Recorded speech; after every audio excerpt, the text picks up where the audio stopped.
Okay, welcome to this 27th meeting of the Milton Planning Board for fiscal year 2014, which is rapidly coming to a close. But not before we meet again several times, or at least once. I'm Alex Whiteside, the chairman. We have a full complement of the board here. Why don't the board members introduce themselves? Emily Ennis, member. Ed Duffy, member. Michael Kelly, member. Brian Furs, member. William Clark, Planning Director. And Bill, secretary. All right. So we're now, we don't have any, what were the minutes we approved last time, Bill? Because these minutes that I gave you said we approved. We approved one set. There's one set outstanding. I think that we're going to have to, next time, do all the minutes that are. We approved the 23rd, but not the 9th for some reason. We didn't do the 9th? Maybe we did do the 9th. I have it crossed out, but maybe we I did do think it. we did the, We definitely did the How about 23rd. the 8th? Emily, you reviewed the 9th briefly, and then we. How about the Okay, May so we did do the 9th. So we May did, 8th? I don't think we did May 8th. Where was there a 9? That would have been, April. April 9th, April 23rd. May 8th. where are before the town final? meeting. Do we have a final here? Well, you do, but they've got those were the final ones. We didn't make any changes to those two. Okay, so we did April 9th. And we did April 23rd. Did we do April 23rd? Yeah, we definitely did April 23rd. We've got the, we did it. We didn't do Okay, anything well, after that. if we did, we did. All right. Now we're going to Yes. we're going to discuss our next meeting. When is our next meeting? We don't have one scheduled. Is it going to be, the 19th is the forum, No, Okay. the 11th is the forum. the 11th is the The forum. 19th is currently scheduled for a master plan committee meeting, but that's probably going to have to change. The 11th is the forum, Yeah, okay.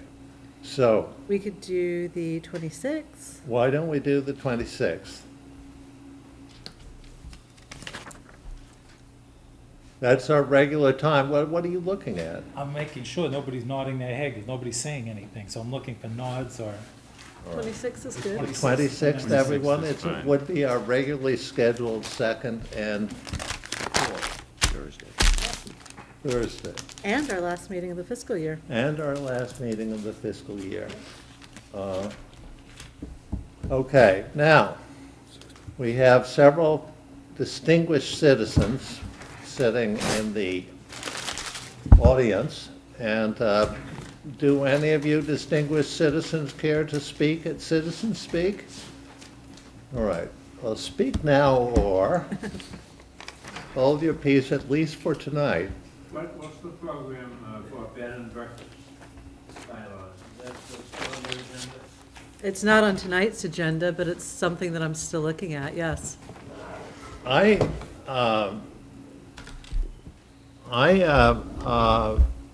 cut out an article which I was going to send to Mrs. Innes about bed and breakfast and what they should be, and this was a nice bed and breakfast. It was overlooking a cove, and it was a I don't beach. think we can require a cove at a beach in our bed and breakfast zoning.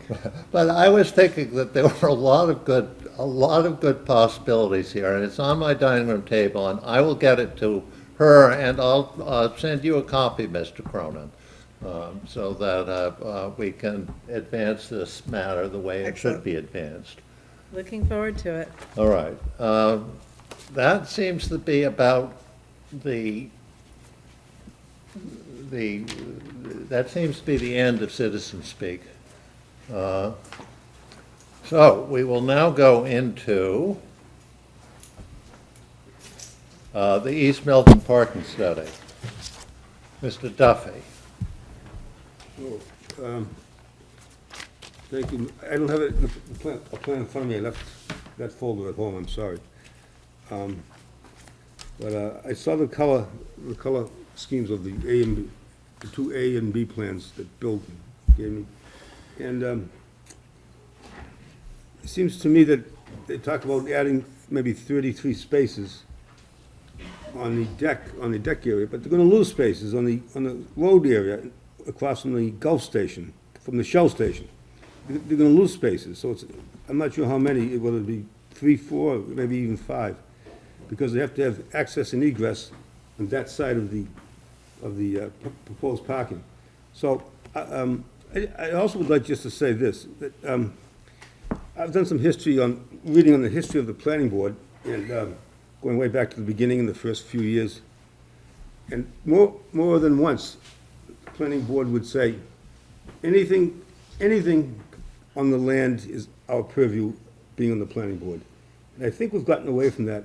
We're just strictly looking at, in many cases, the narrow agenda that is before us. And, for example, we had no interaction with the deck committee whatsoever. Well, we had a member on it, but the member didn't get interactive with us. And so we actually were sort of left out of the determination of what was to happen to East Milton. Because, of course, if we hadn't, I would have recommended closing that exit off the expressway long ago. And It just seems to me, Mr. still is a good idea. I said it. I told them how to fix it. Close the off-ramp that ends up in East Milton Square? If you know, Chris Christie, if we had a Chris Christie here, we would, I just we want would have that off-ramp closed so We don't want quickly. to shut down the whole highway. being the senior person at the table, let me tell you a little bit of story about that off-ramp. That off-ramp was not on the original plans. Really? There was a lady in East Milton, rather outspoken, and she said, well, I want to get off at my street. And she was so persistent, she wouldn't let go. They put the off-ramp there just to shut her up. She's long gone. But just to finish my thoughts. She's long gone, then we could. Before I was interrupted, it just seems to me that we should be involved in all aspects of town land use. And it seems we've gotten away from it, which was the original intent of the planning board, so perhaps we can get up to speed one of these days. Thank you. All right, anyone, I think that, that's, whenever we see a planning issue floating around and attempting to be diverted from the planning board, we should flag it and bring it back. Okay. Weren't you gonna have some remarks about the deck? The Oh, plans? well, you want to remark about the deck? I'll remark that, it seems to me that putting all these spaces on the deck and then having the pedestrians having to cross Granite Avenue to get to the business district will mean that there will have to be a 45-second walk interval in the light cycle, and since we don't have enough, this is why we've got to close that exit, because there's too much traffic. We don't have any time to allow the pedestrians to get across the street because the traffic demands are so heavy already. It just, an extra 45 seconds every 3 minutes? That would not be good, Bill. That would not be good. Okay, so that's, we probably need a solution to that. And I think that the solution I've suggested is the right one. Okay, now Ed, you have a few comments? That's all. Oh. Do you have any comments? I'm all set. Brian, this is your chance to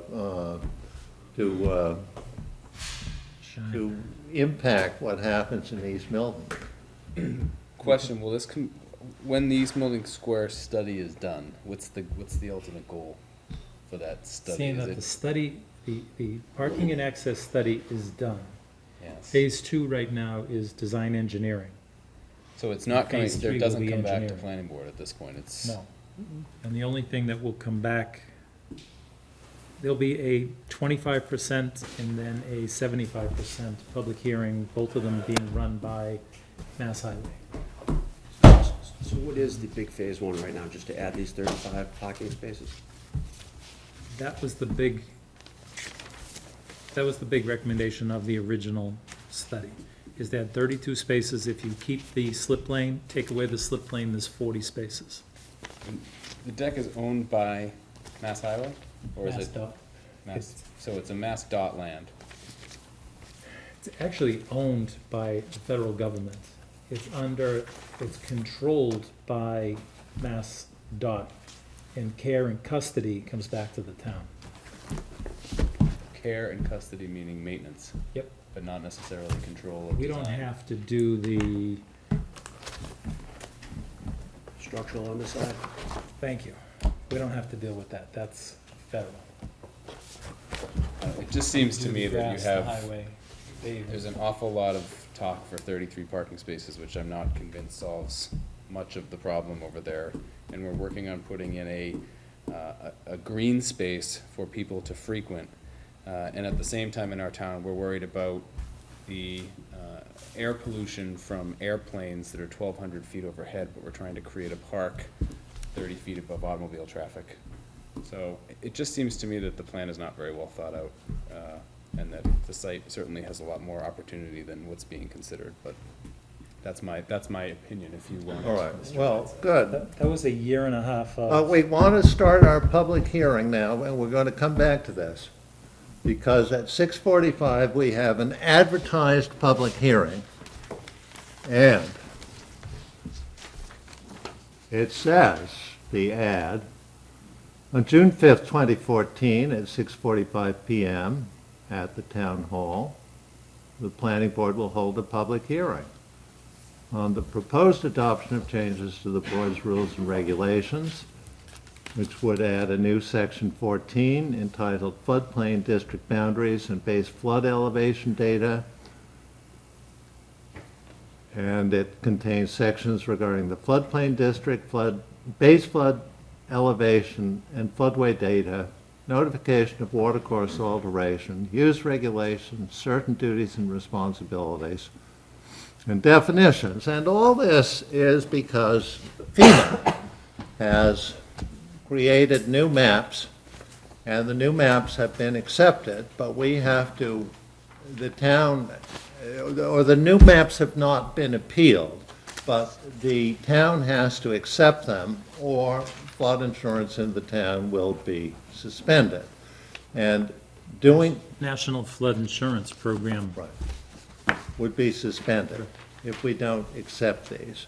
And doing it in our rules and regulations is a temporary measure, and we will, at the October town meeting, incorporate these also into our zoning bylaw. Yay? Yay. Yay, okay. Does it move anybody's property in or out of the flood plain that exists today? Yes. What we're doing does not. What we're doing protects everybody. What FEMA did is move 4 properties from 2012 to 2014. There were 4 properties that were changed Which move them into or out of? into, they The become. additional 4 properties within the floodplain. The issue is one of base flood elevation changed from 2012 to 2014. It went from base flood elevation of 10 feet to a base flood elevation of 11 feet. And therefore, we have, I know one of the houses on Hurlcroft Road had an 11.2 Loma, and they're still good. But there's other houses that were out there that have a 10.2. They're now in the They're flood. now in. So they have to get flood insurance. Well, they do, the others should have. There's a lot of houses down there that were notified back in 1978. There's a bunch that were notified in 2010, notified again in 2012. And this time, there was no notification by banks, which are the ones who usually do this. The banks won't do it until after this process has gone through, at which point they'll tell you, you need to have it, but they're not going to do it ahead of time, this time. We But tried to be If we don't proactive. do this, they're going to say you have to have flood insurance, and FEMA will say, sorry, you can't because we've suspended the program. At the reduced rate. You can buy it, Right. but you will not get the reduced rate anymore. So what we've done is we've covered everything. And now, that is That's part one. part one. Part two is our new cross-section. Do you have copies for the board? Yes. Oh, okay. So it's a 50-foot layout, 28-foot street, and then you can see 11 feet on either side. They're pretty straightforward. Nice job, Bill. Thank you Did to you do the it town. yourself? No, I did not. Engineering did. Mr. Hannigan told me that those should be 13 feet. What? Which, A 14-foot lane should be 13 feet. 2-foot lanes. Well, that would be a 26, they can be 13 feet, and we Right. discussed We this. can reduce it down We there. discussed this, but 13 feet, if you've got parked cars, is a little tricky. We were also trying to figure out a way to potentially accommodate bike lanes. I believe Mrs. Innes is going to tell me that in 1 minute. No, I was going to ask you about the tree pit. You had two issues on that page. Yeah, bike lanes was You're right. his, The tree pit was mine. The tree pit is there.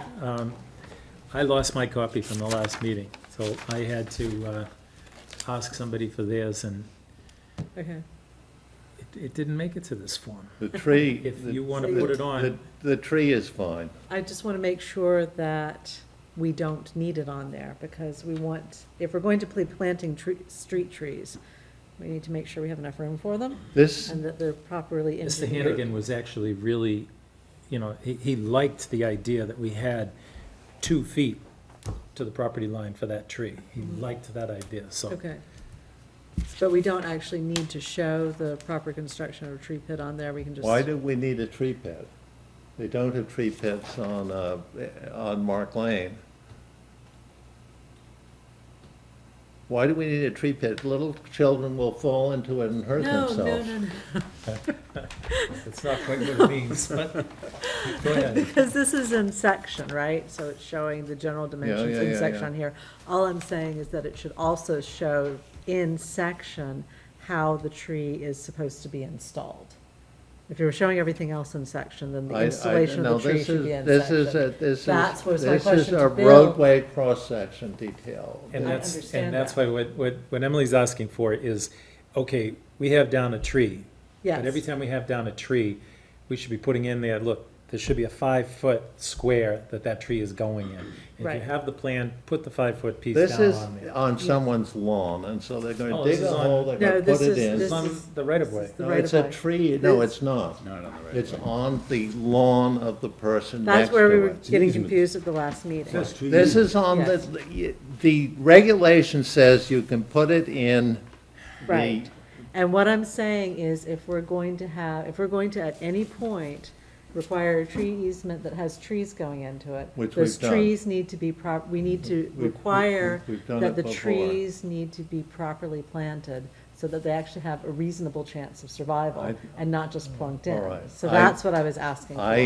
I think that that is outside the scope of this particular cross-section, All right, but we that was can- my question we last can- time. We can think about doing it Okay. again. So, those are the two parts of this proposed regulation by the planning board. You get my second email, Bill, that I sent you a second email saying that once the board has signed its. Yes, they have to have it certified by the clerk, And then you have to send it to the registry of to deeds. the registry, but the clerk needs a copy to file, Right, and then another copy goes to the registry of deeds. that's why there's 3 copies there. Okay, you've got 3 copies. I made some copies too, Yeah, but those are right. all right. So, any motions? Do we need to hear from Accept the the public process. first? What? It's a public hearing? Oh, Should we it allow the is, public to this speak? is a public hearing. We've opened the public hearing, and we didn't hear from the public yet. Can I ask a question? On the Sure. bikeway, do you want to put the bikeway on this sheet? I think that if it's a standard subdivision street, we may not want to have a delineated bike lane. I agree with that. So We've called out the area for it. there's enough room for it, and we can deal with that when we get to it. Okay, public, this is your chance to comment on these proposed regulations. All right. And one more comment. This is going to be 8.5 by 11, not the 11 by 17. We made it Good. 11 by 17 so that we could all see it and not be flipping glasses back and forth. Just a curiosity, on what grounds did Mr. Hannigan say that it should be 13 and 13?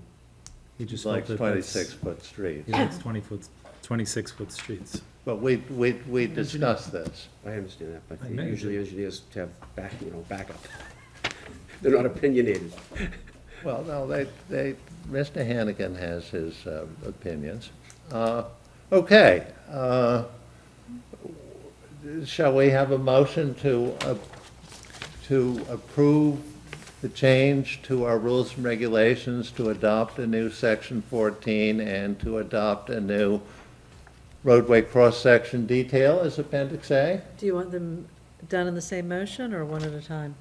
I want them done in the same motion. So moved. Okay. Do we, yeah, a second? Yes. Good. Now, do we have a discussion? All right, all in favor? Aye. Now we're going to sign the certificate of regulatory change. Now, I'm going to sign in blue so that everyone knows that this is an original certificate.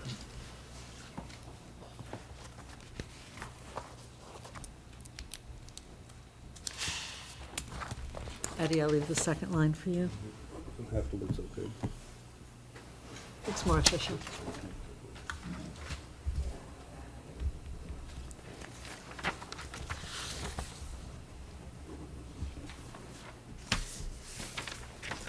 Good.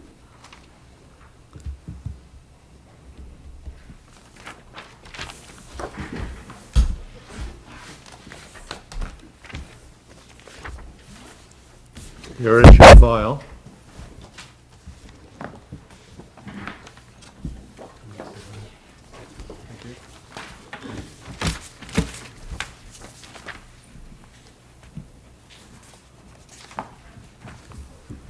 That's nice work. Well done. Now that you're into the mode of signing, You want to sign that plan? this would be Schulman Way. I guess we better do that.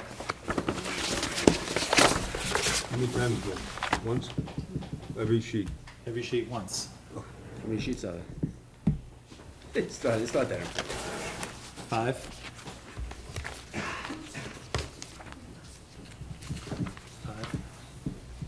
5. Not much for a pen, Bill. No, we just put the sheets down there, and vacant on. What? It's actually brand new. We will eventually.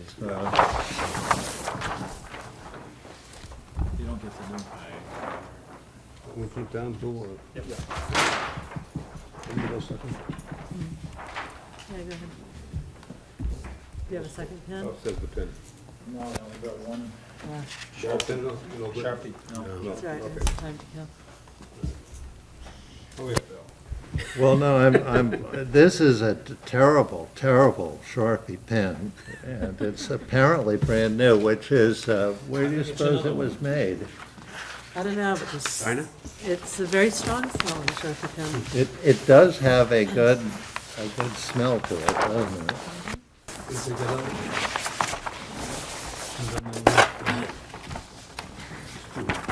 Yeah, they're both signed. Okay, the box, yeah. Got it, Bill? Can maintain the,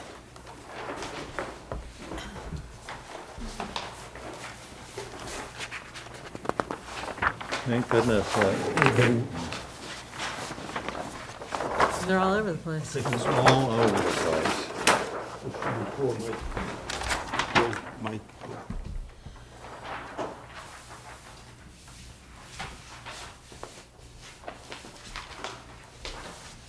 can sign it as an exclusion too if we have to, right? We can what? Sign it to conclusion. Keep going. No, just keep going, because we've got a couple of members from the master plan still Right, we're coming. giving the master plan committee a little time to get its act in order. Well, they're not due till 7, it's just a minute past. It's 2 minutes past. 2 minutes past, then.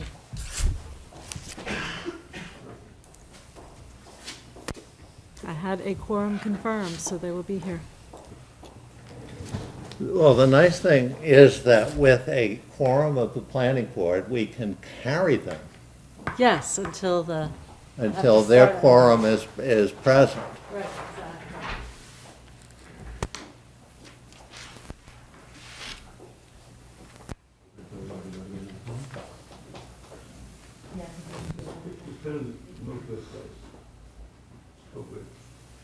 I think, Well, Bill is getting another one. We might as well wait for his, it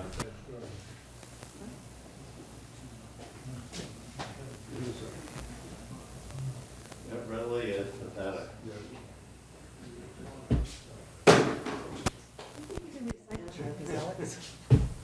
oh, that was a good job. No, that was just. And we have a quorum. Good job, Tom. So we can bring the master plan committee to order whenever you're ready. All right, now, Bill is here. Do you have one, Bill? We should probably just then finish getting this done. Why don't you go up and sign and we will get that out of the way and,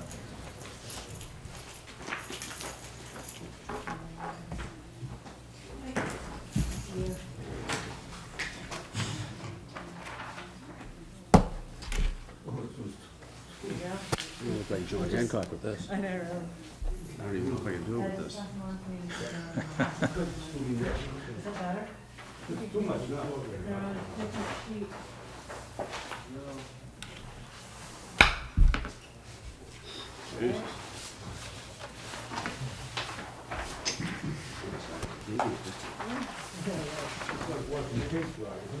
It's like smelling things.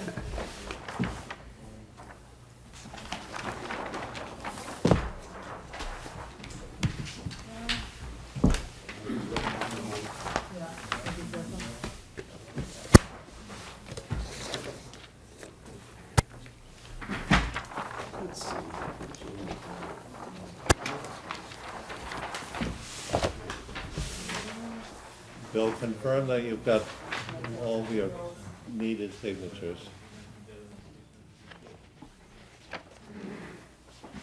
This is a thick one, very heavy ink. Bill.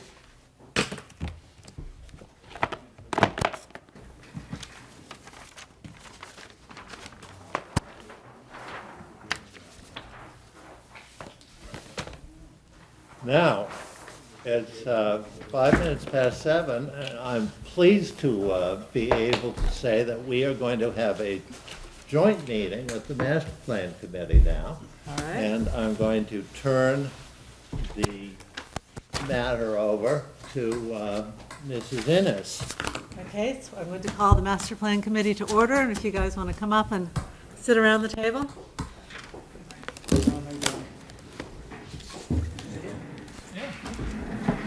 Just pull up a chair. We've got an extra chair up here too. Don't be shy.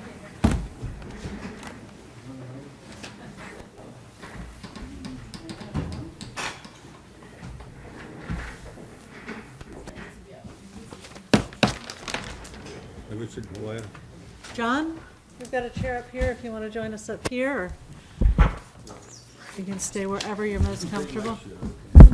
There's one here. Yeah, Do you want to stay back in that? yeah, or back there? Dick, if you want to, We'll just shift, Tom will shift down one, and Rick, yeah, Dick, you slide down one, I'll move down. there you go, perfect, even better. All right, and just as we introduced the planning board at the beginning of the planning board's meeting, we'll introduce the members of the master plan committee. So I'm Emily Ennis, chairman of the master plan committee. Brian, you want to kick us off going around? Brian Furs, member, Master Plan Committee. Tom? Clark, Planning Director. Tom Hurley, Selectman, member of the Master Plan Committee. Dick Burke, Master Plan Committee. John Cronin, a member of the Master Plan Committee. Martha Lyon, I'm one of the consultants. Daphne Politis, consultant. John Shelton, member of the Master Plan Committee. Cheryl Tagayas, member of the Master Plan Committee. Ted McKeely, member of the Master Plan Committee. All right. You guys can reintroduce yourselves. Michael Kelly, planning board member. Ed Duffy, planning board member. Alex Whiteside, Planning Board Chairman, and I should advise people that we are being televised and recorded. So whatever you say is going to be Held against us. yes, preserved. So we're going to hold off on minutes till our next meeting because we have a long agenda ahead of us. Again, we're aiming to be done by 9 o'clock. And I am going to, in a minute, turn this over to Daphne to lead us through, but we're basically looking at two topics tonight. One is the Housing and Neighborhoods Forum on June 11th. The other is the continuation, as we have time, of our housing discussion from the last joint meeting. I also want to remind everybody that in addition to the Housing Forum on June 11th, which will be at Cunningham Hall starting at 7 o'clock, we also will be having our open house at the Milton Public Library on June 14th, Saturday, June 14th, from 9:30 to 12:30. I'll be asking for volunteers to help staff that. You don't have to be there for the whole time, but if we can have a rotating shift of people. And I'll send out an email to everybody with times this weekend. So with that, Daphne, it's all yours. Thank you, Melanie. And thank you all for coming and joining this joint session. I would like to ask if we could also discuss the open house a little bit as part of our steering committee or committee discussion, because it would be our only opportunity before then to talk. So we did want to talk about that a little bit with you. And also just to give a brief update on master planning activities, if you don't mind, can I just add that, Emily? Yes, absolutely. So, since we last met, we met with the town department heads, and we had a roundtable with them, and that will probably, will give you an update on that discussion on another occasion, because that would make this a lot longer of an evening. But it was a very interesting meeting, and they seemed quite interested in what we were doing and in support of and aligned with our goals. And we'd met with most of them before, but we met as a group for the first time. And so, and some of them are here tonight. But it was, a very important meeting, because obviously once our work is done, your work continues, but their work really gets warmed up, as they will be implementing a lot of the recommendations. The other thing is that Martha and I are planning to meet with the major institutions in town, and we wanted to talk a little bit to you about that, but we'll also hold off on that tonight, because we want to talk to them about making the town-gown relationships as good as they can be in both directions. Those are the major activities that we've been involved in planning, other than our roundtable that's coming up. So in preparing for the roundtable discussion, we had our housing workshop, and we met here and discussed different policy options and basically laid out the frame. And the frame is that the process to date has determined that people in Milton have said, and also the data shows, that there is a need for a wider range of housing, that there is a need for a wider range of housing types. And so the question becomes, how does Milton meet that need? In what kind of housing types? What locations? What does it look like? And also, what policies should be implemented to inspire and incentivize that kind of development, the desired kind of development in the desired locations.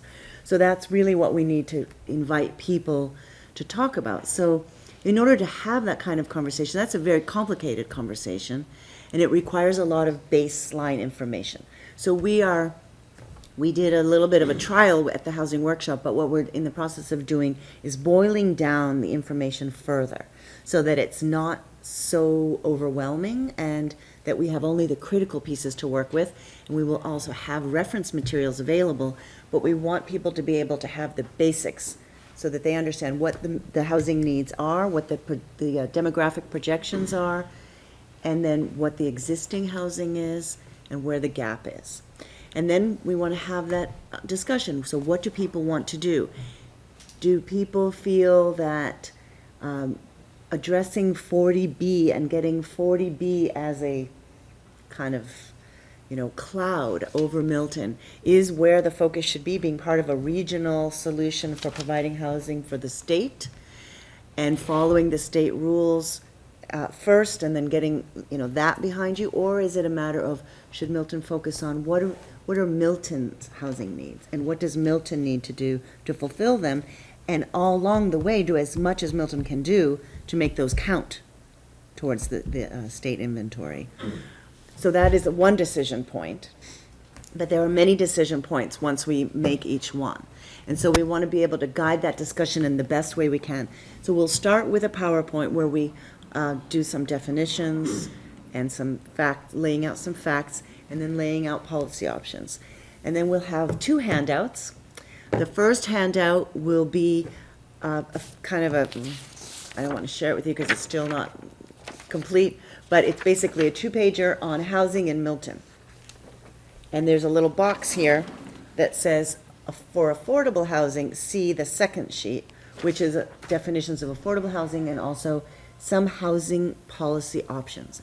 And each option is complicated, right? But we need to help people understand what the implications of each option are so that we start to talk about what are the most desirable policy options for Milton. Now, once we've done that as a large group, and we've talked a little bit as a large group, what we propose is that we break out into 5 smaller groups, and they be focused on a geographic area. And last time we talked about using the 5 census tracts as a way of organizing the discussion. So we'll have a map to show these 5 census areas and a data sheet for each one that will help people get a sense of what is going on in each of those areas. And then hold a very specific discussion around that geographic location. So what we wanted to talk to you about is what do you think the main discussion points are as the large group, and then what are the main discussion points for the small group. So as a large group, we talked about just, setting out, again, repeating the definitions so that people get a sense about what is it that we're talking about. What else do you think we need to talk about as a large group? And then when we do the breakout, I'll tell you what we talked about last time as a reminder, and then we can refine it.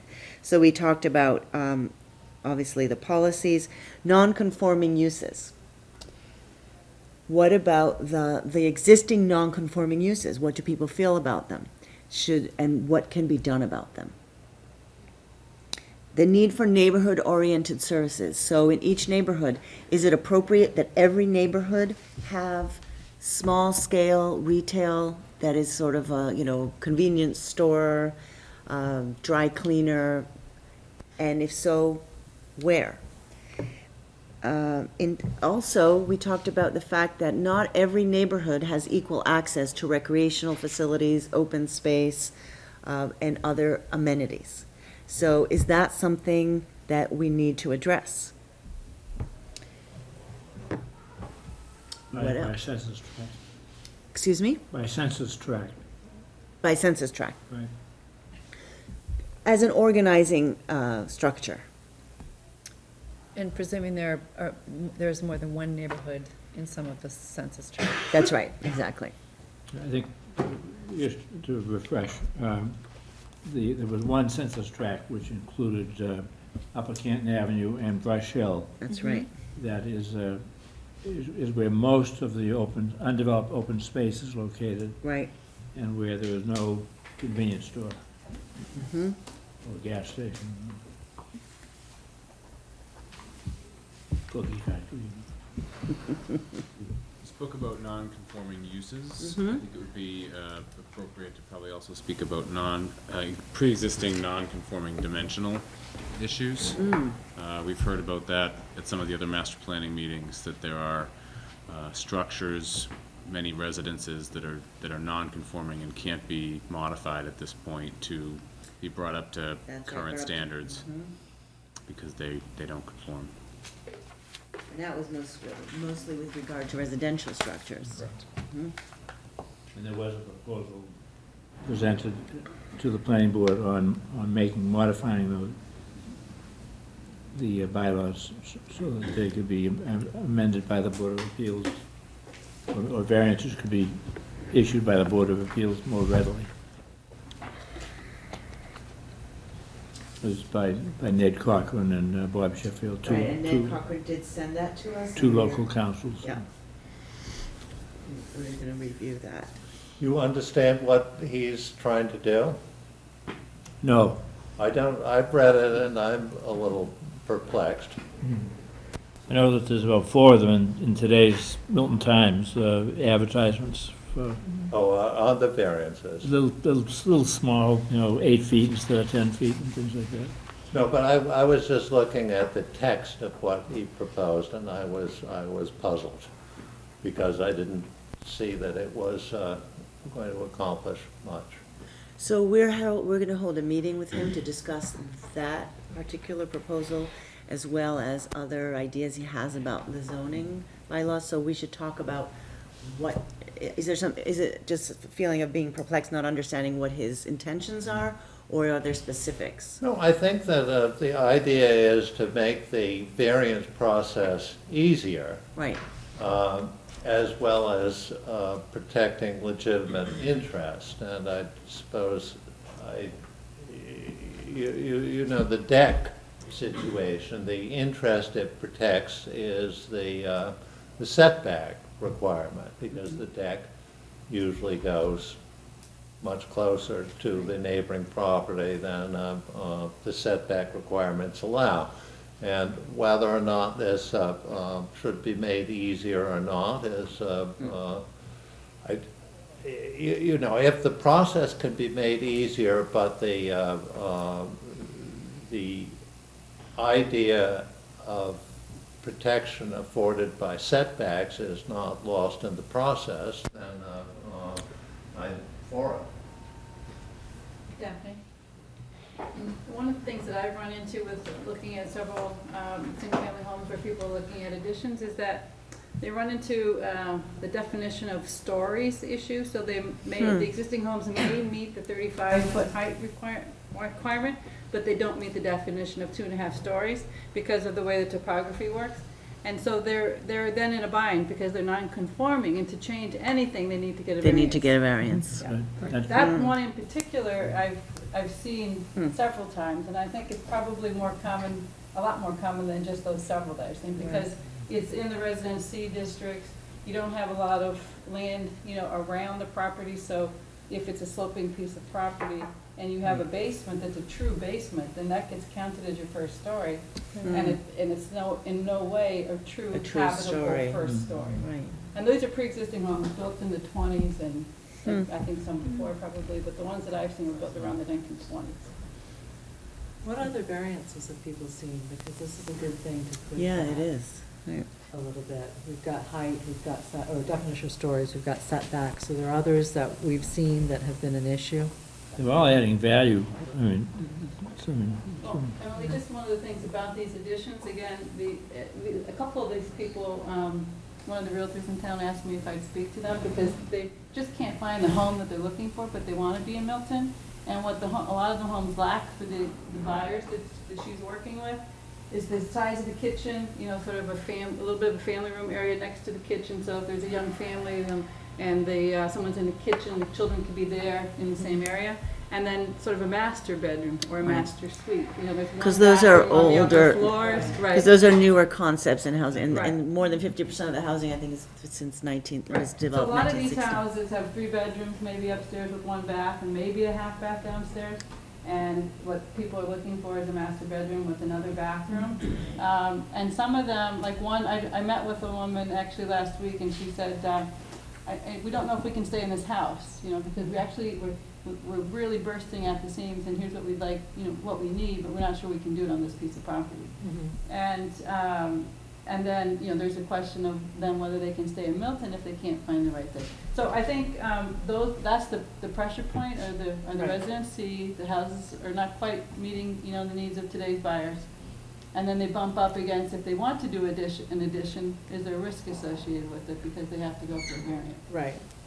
And they can still meet the requirements for total gross area, you know, setbacks, height by feet, not by story. So, you know, I think that's something that's readily or pretty easily addressable. Okay. That would take, you know, the risk out of some of these. That would help to try to meet contemporary housing needs. Right. And oftentimes, watching the Board of Appeals or noticing in my own neighborhood, all the abutters sign letters to the Board of Appeals saying that they go along, they support the change, the variance that's being requested. And so you wonder whether or not you need to have a hearing before all three members of the board, or whether it could be a single hearing officer, or it could be granted provisionally upon nobody complaining Upon nobody within 30 complaining. days, or some sort of a mechanism to where everybody seems to be in agreement, that they could simplify the process. So some towns have things, it'll be a minor change review and a major change review. And a minor one can be a staff review.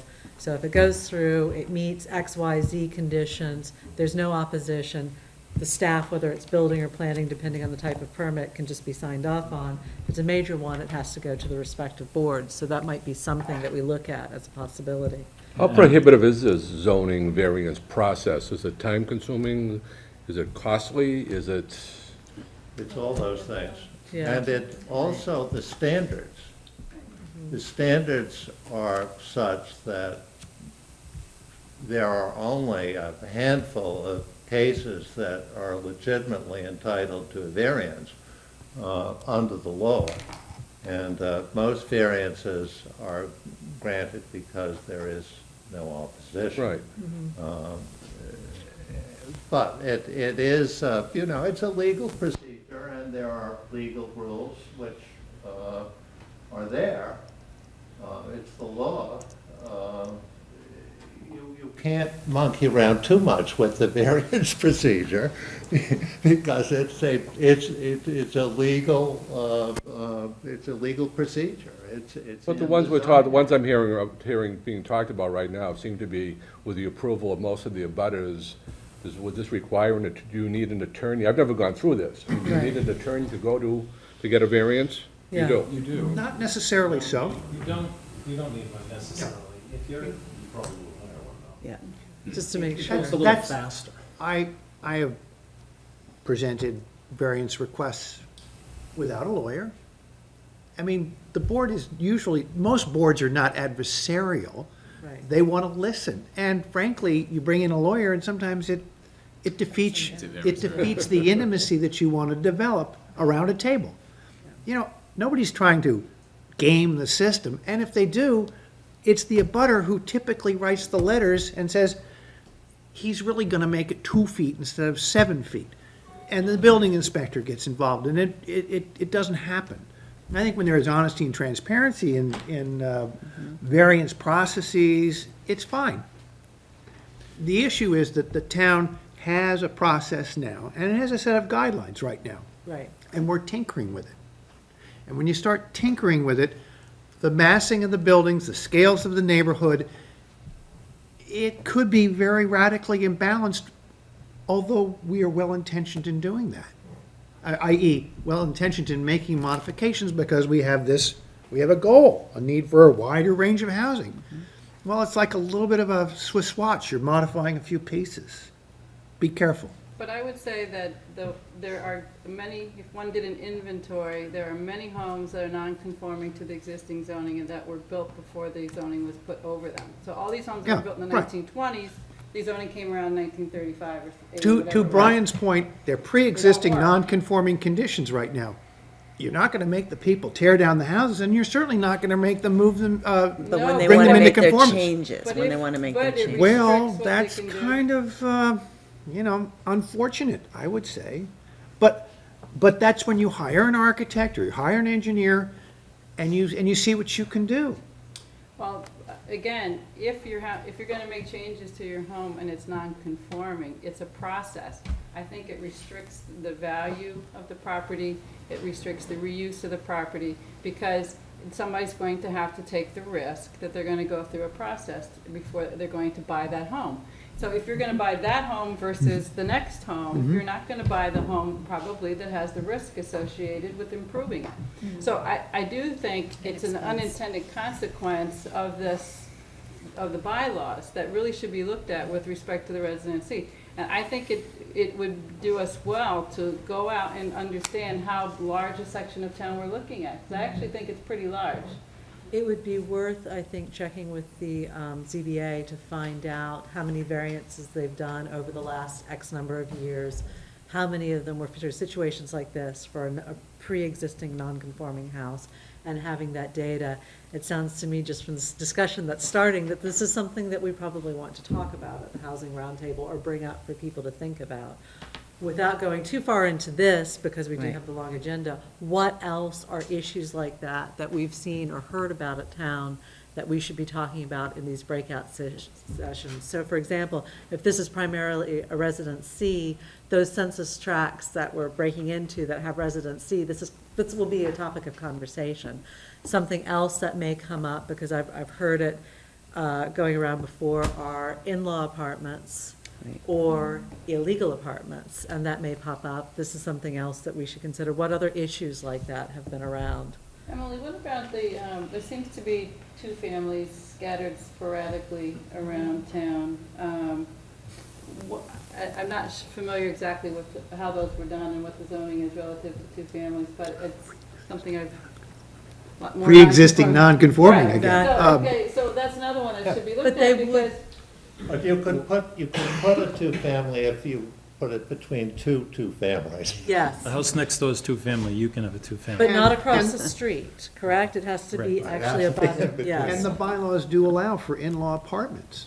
They you know, do, but With But- restrictions. Yes. it's got a number of restrictions. Sure. So the question is, That's- and that's something we should talk about, you know, what happens, for those who don't know, is that it's under the ZBA, it's allowed for a temporary period of time. You have to go back, I think, every 3 years, as long as you have the apartment, to sort of re-up, as it were.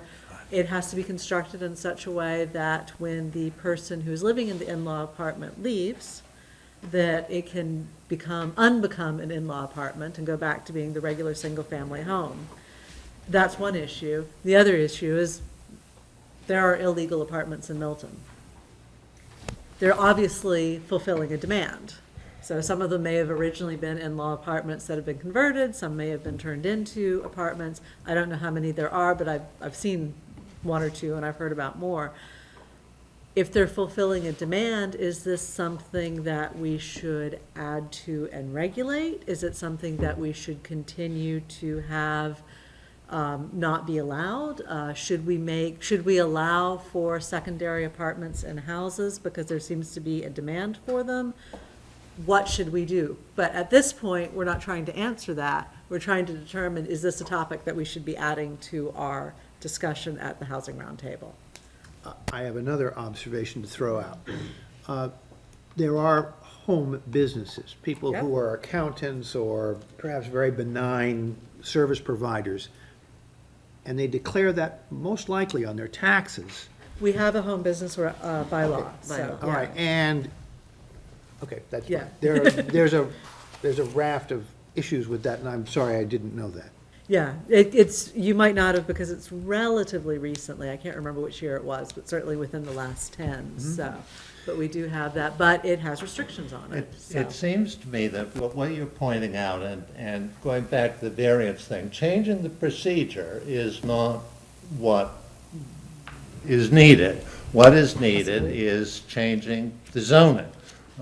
Because if you feel that a house in a C zone should be able to do certain things, then the zoning should permit that. If the zoning currently does not allow for something that people deem is a good result, then the zoning should allow it. If it is simply a matter of discretion, if it's something that you have to go to the ZBA and say, look at all the circumstances and won't you allow this to happen because everyone agrees to it and it's going to increase everyone's values, then that's fine. But if people are looking, at in-law apartments, saying there are problems with the in-law apartment bylaw, then of course the in-law apartment bylaw needs to be changed. Right. If people are feeling. And that's what we're trying to identify Right, out of this roundtable. But not Yes. just say,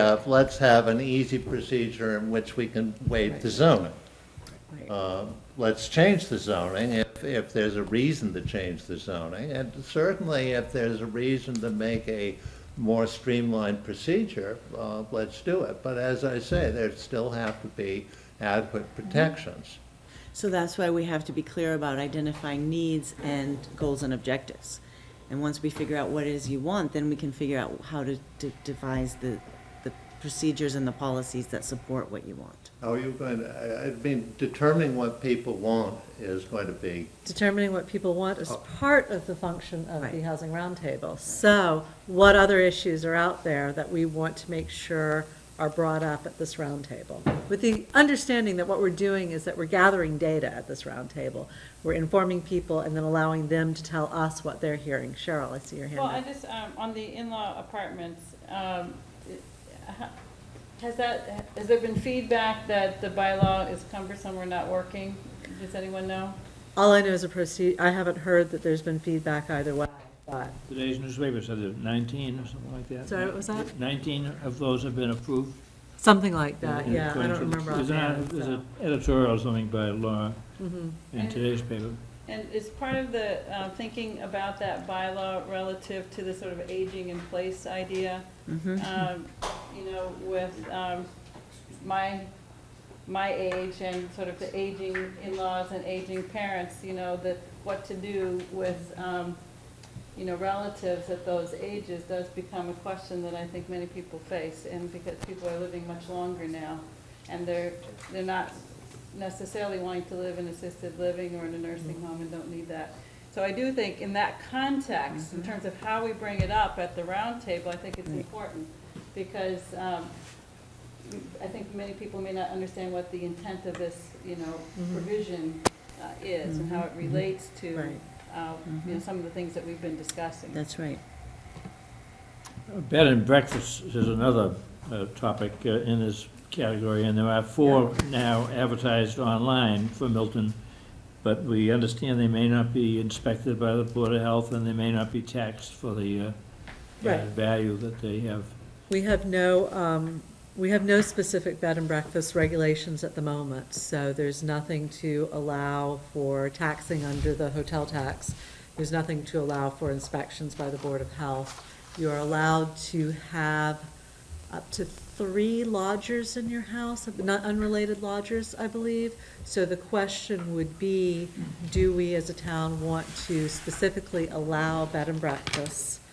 i.e., I've been looking into the regulations off and on over the last couple of years. So it would be the standard owner-occupied B&B that you think about, where the person who owns the B&B is actually living there, maybe with an employee or 2 to help out. They offer breakfast, they kick them out after breakfast, they're allowed to come back in at night, probably 3 or 4 rooms, but of course, the key to a bed and breakfast is that it's in a residence. So if we did introduce this, it would be a new use in a residential district, or By permit. by permit, probably. So, but that is something that we should talk about, because as John pointed out, I don't know how many of you are familiar with this, but there's something called Airbnb, which is a way of renting out rooms in your house online, and there are a few houses, 4 I guess at the moment, listed on Airbnb. I have heard that there have been others, but I haven't gotten any specific information to know whether that is a good source or not. So the Well- question is, do we allow it and regulate it, or just sort of let it go under the you can have 3 lodgers kind of thing? And we're So, not trying to design the bylaw, we're just trying to get people's opinion. Right, on this exactly. And the other 3 or 4 topics. we're trying. right now, it's just, what do people think, what have they heard? Obviously, as a new use, it brings up certain questions, but for now, it's just, should we test this topic? Are these So- B and Bs legal right now and now?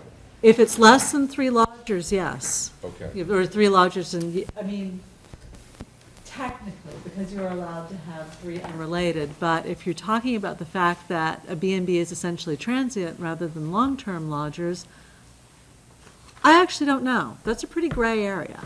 Certainly, they're not being regulated. Well, I think we probably should find that out at some point. Yeah, And then go back to the people that are potentially having an illegal B and B right now and have some sort of discussion with them as to really what they're doing, and then kind of. they could probably argue the 3 unrelated I people. don't think so. But I think don't that know. I think they're a Lawyer, use not that lawyer. would get closed down if the building inspector were to focus on it. But the problem with Airbnb is you could list your house this week and take the listing off next week, and you know, so. They- It could, yeah, it could be, exactly, They're so, not advertised by address yeah. on this website, but some people have been able to figure them out. But that's a problem, it's also a problem across the nation with Right. Airbnb, so that may get addressed in a higher Yeah. place. Like the Supreme Court. Yeah. I mean, the other question on B and Bs is we have a college in town, we have several private academies whose parents come and watch them graduate. We are on the red line to Boston.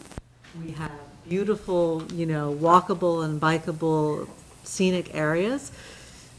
It's a market. We're close to the convention center. We're close to the convention center, it's a potential market where we could be charging some money and getting it into the town coffers. I Right. Maybe mean, tax at the hotel use as well? I believe Comes to so, local yeah. taxes, if Yeah, they can. exactly. So if you bring it up. Only if it's allowed. Special permit. Right. Yeah, And we know Find about a it. way, right. Yeah, only if we know. and you would have Board of Health inspection fees, which would also go into the local fund. So I think so. if you brought up for public discussion, I think it would be an easy way to put it, and that would be, would you like a bed and breakfast next to your house?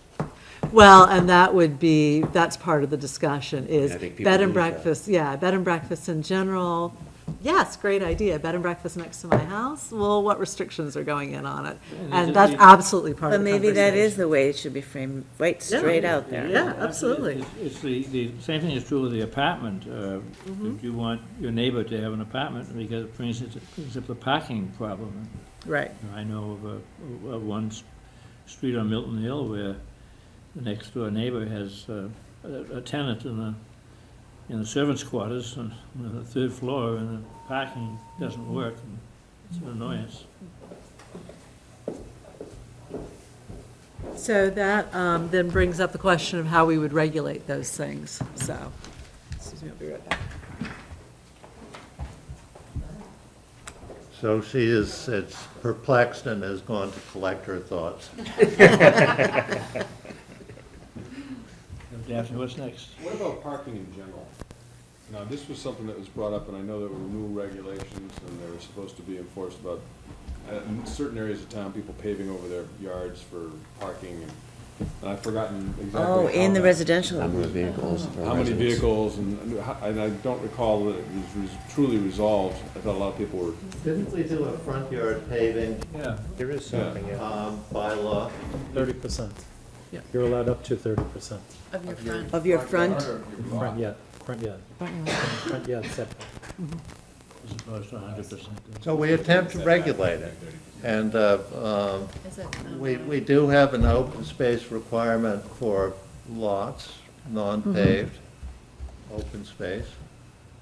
We also don't allow on-street parking, so that's, as a town, so that's another Without a issue. permit. Right, without a permit, yes, I thank don't you, know how many John. people have permits now. I don't know, yeah. what about overnight parking? Not allowed. No, unless, well, if you are doing, for example, say you're having your driveway redone, you can call up the police station and say, look, I'm going to have to park overnight on the street. But you're not supposed to abuse that But privilege. to apply for a permit, it's $25, Yeah. it's pretty mindless. Yeah, the problem with the permit though is, unless you absolutely have a need, I mean, you have to, it's a high threshold to actually get a permit. Right, I had to get one at one point, and Yeah. it was, I think it was $25, you knew it was renewable annually, and you did it until my daughter moved out, but, But you could demonstrate the need that was. yeah, I mean, it's, Promising. you know, it wasn't being grilled by the police commissioner, you said, I have a need, and they sort of took you at your word that there was a need, and they granted you the waiver. But I think it's one of those things, it's a revenue source, and if you're going to do it for somebody, you should do it for everyone, or if we don't need to do it, then we probably shouldn't have it. Right.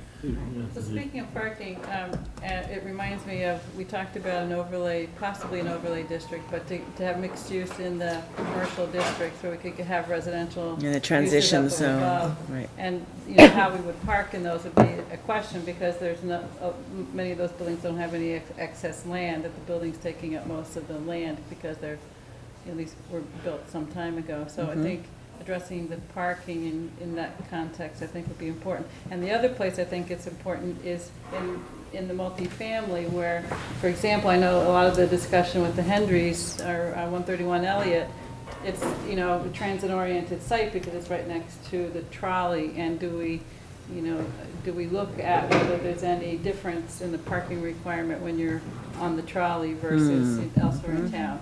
And because if we're looking at demographics, I think Daphne, you've sent some things, but I've certainly seen things elsewhere also in other places where people are looking at reducing the parking requirements because they're actually building too much parking. And, you know, whether that's the case in Milton or not, I think there's certain locations that should be looked at. And there is a lot of discussion about whether transit-oriented developments should have requirements, because that's sort of the whole point. Right.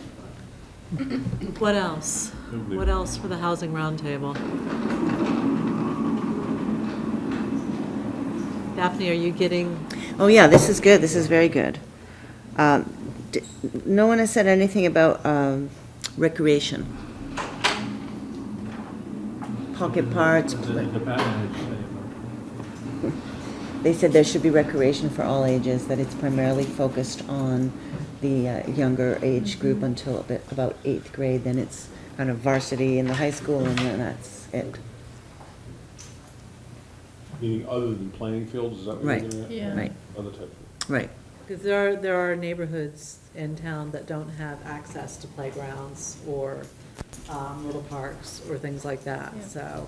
You say you don't have access, you just mean pedestrian Like access. within Right, walking exactly. distance. Yeah, I mean, exactly. obviously, we can all Right. drive to Right. something, but there are neighborhoods But we're that trying where to you can't reduce walk. that. Yeah, Understood, understood. yeah. But is that a housing issue? We're calling this housing in neighborhoods.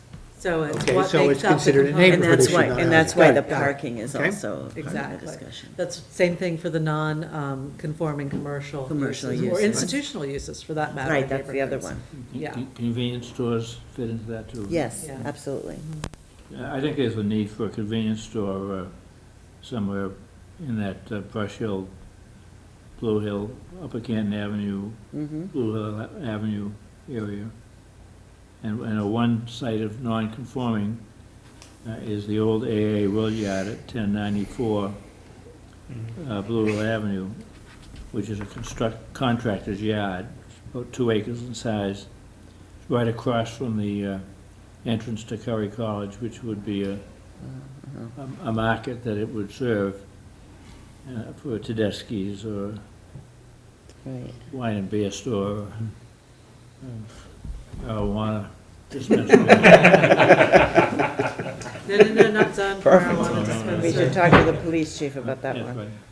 Well, it's, or Milton Hospital. but that's a potential site, and that the owner has from time to time been willing to talk To to consider that. people who are interested in the property. The neighbors were consulted about that site for condominiums, and they had a fit. Well, yeah, I don't, They had a fit, and you come up with a Tedeschi's, and I can imagine. I know that's true, and I know some of the neighbors, and I know some of their views, And I know there's a intermittent brook that flows along the back property line. I know there would be a requirement for, real buffering open space and planting and screening. I think of the walled gardens in Ireland that have been functioning successfully. But that's a site, is right in the middle of the area that needs to be served. Dick, you had a question? Yeah, I had a question, I think, and maybe I was uninformed. I thought this meeting coming up on the 11th was going to be almost specifically directed towards housing, and if we incorporate other things like neighborhoods and the other types of things, as important as they are, I think that a lot of people will be coming, I'm guessing, to listen to straight housing issues. I mean, we can incorporate those issues in, but I think we have an awful lot to get through in one night. There's an awful lot of potentially contentious issues that people have very strong views on.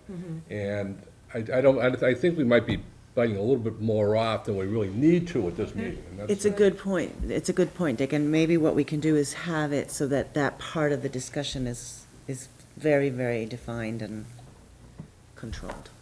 It's Like- been, like it's the been one billed we as had. housing and neighborhoods the What's whole that? time, with The one we housing just being the finished. primary thing. Right. But there are these other elements that have been affecting housing. One of them is existing non-commercial, or non-conforming uses. The other has been the idea of introducing new commercial uses Right. to housing, which, if you take the construction yard but turn it into a Tedeschi's and say a Right. dry cleaner, it's actually a new use in that area. So as we test the different types of housing and issues that are around that, I don't think we can completely unlink it from what else is going on in the neighborhoods.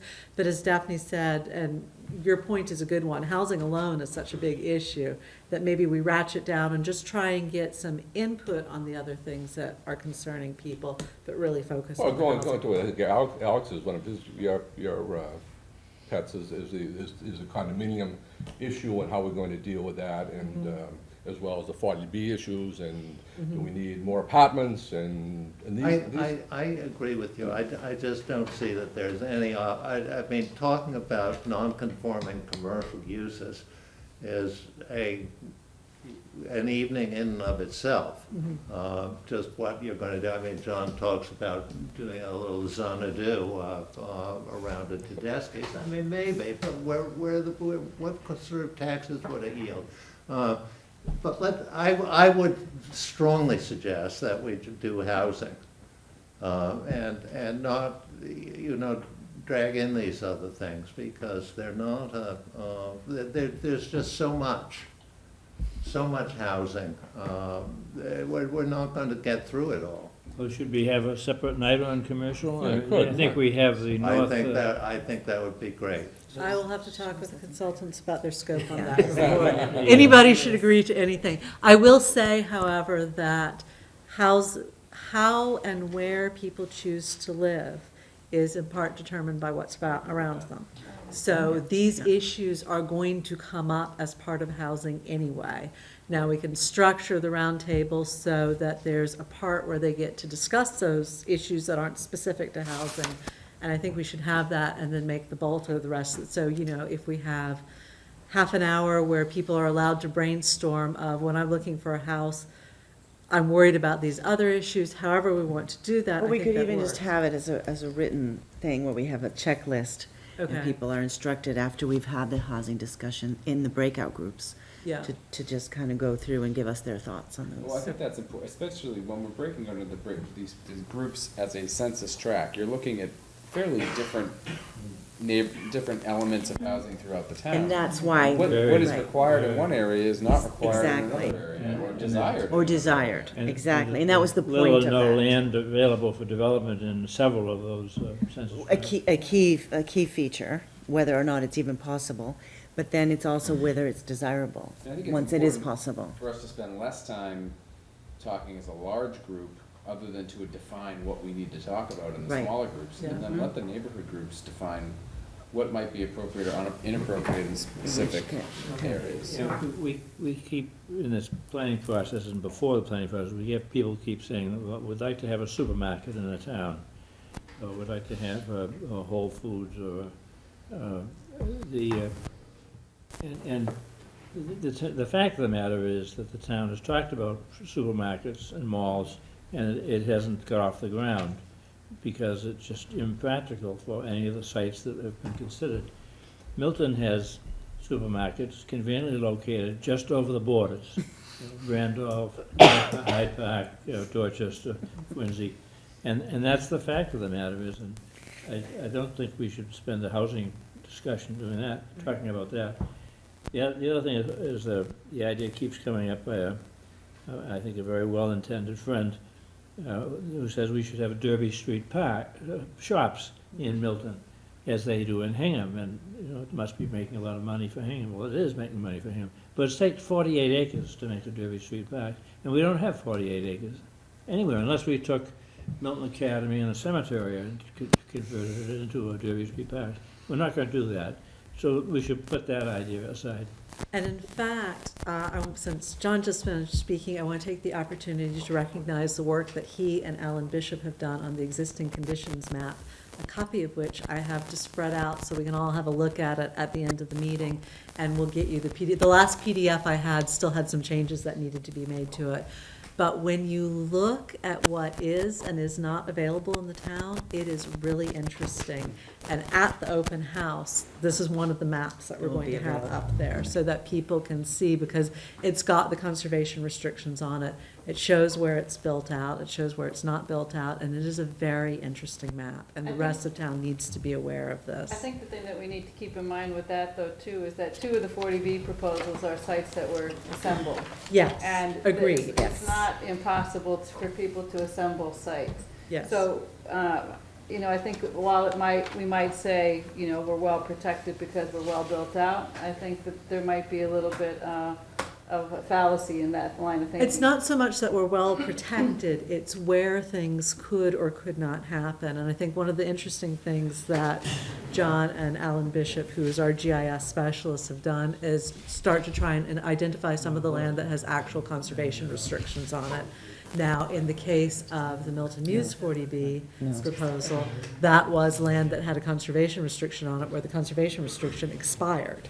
And so that's something as a town that we also need to know about, is which of these are permanently protected and which of these could expire and somebody could buy and come up with a proposal. But I just think as a way of starting as a town to get a handle on what we have and what we don't have, this is a great map, and I want to acknowledge John's excellent work, and Alan Bishop, who is amazing at GIS, his excellent work on it. I think what brings to your attention when you study the map is that there are parcels of land, large parcels of land, that we should be talking to the owners of and make sure that they know that the planning board is willing to talk with them about strategies for developing their land, that they don't have to go to the 40B developer Right. first. Right. They can come and talk to us first.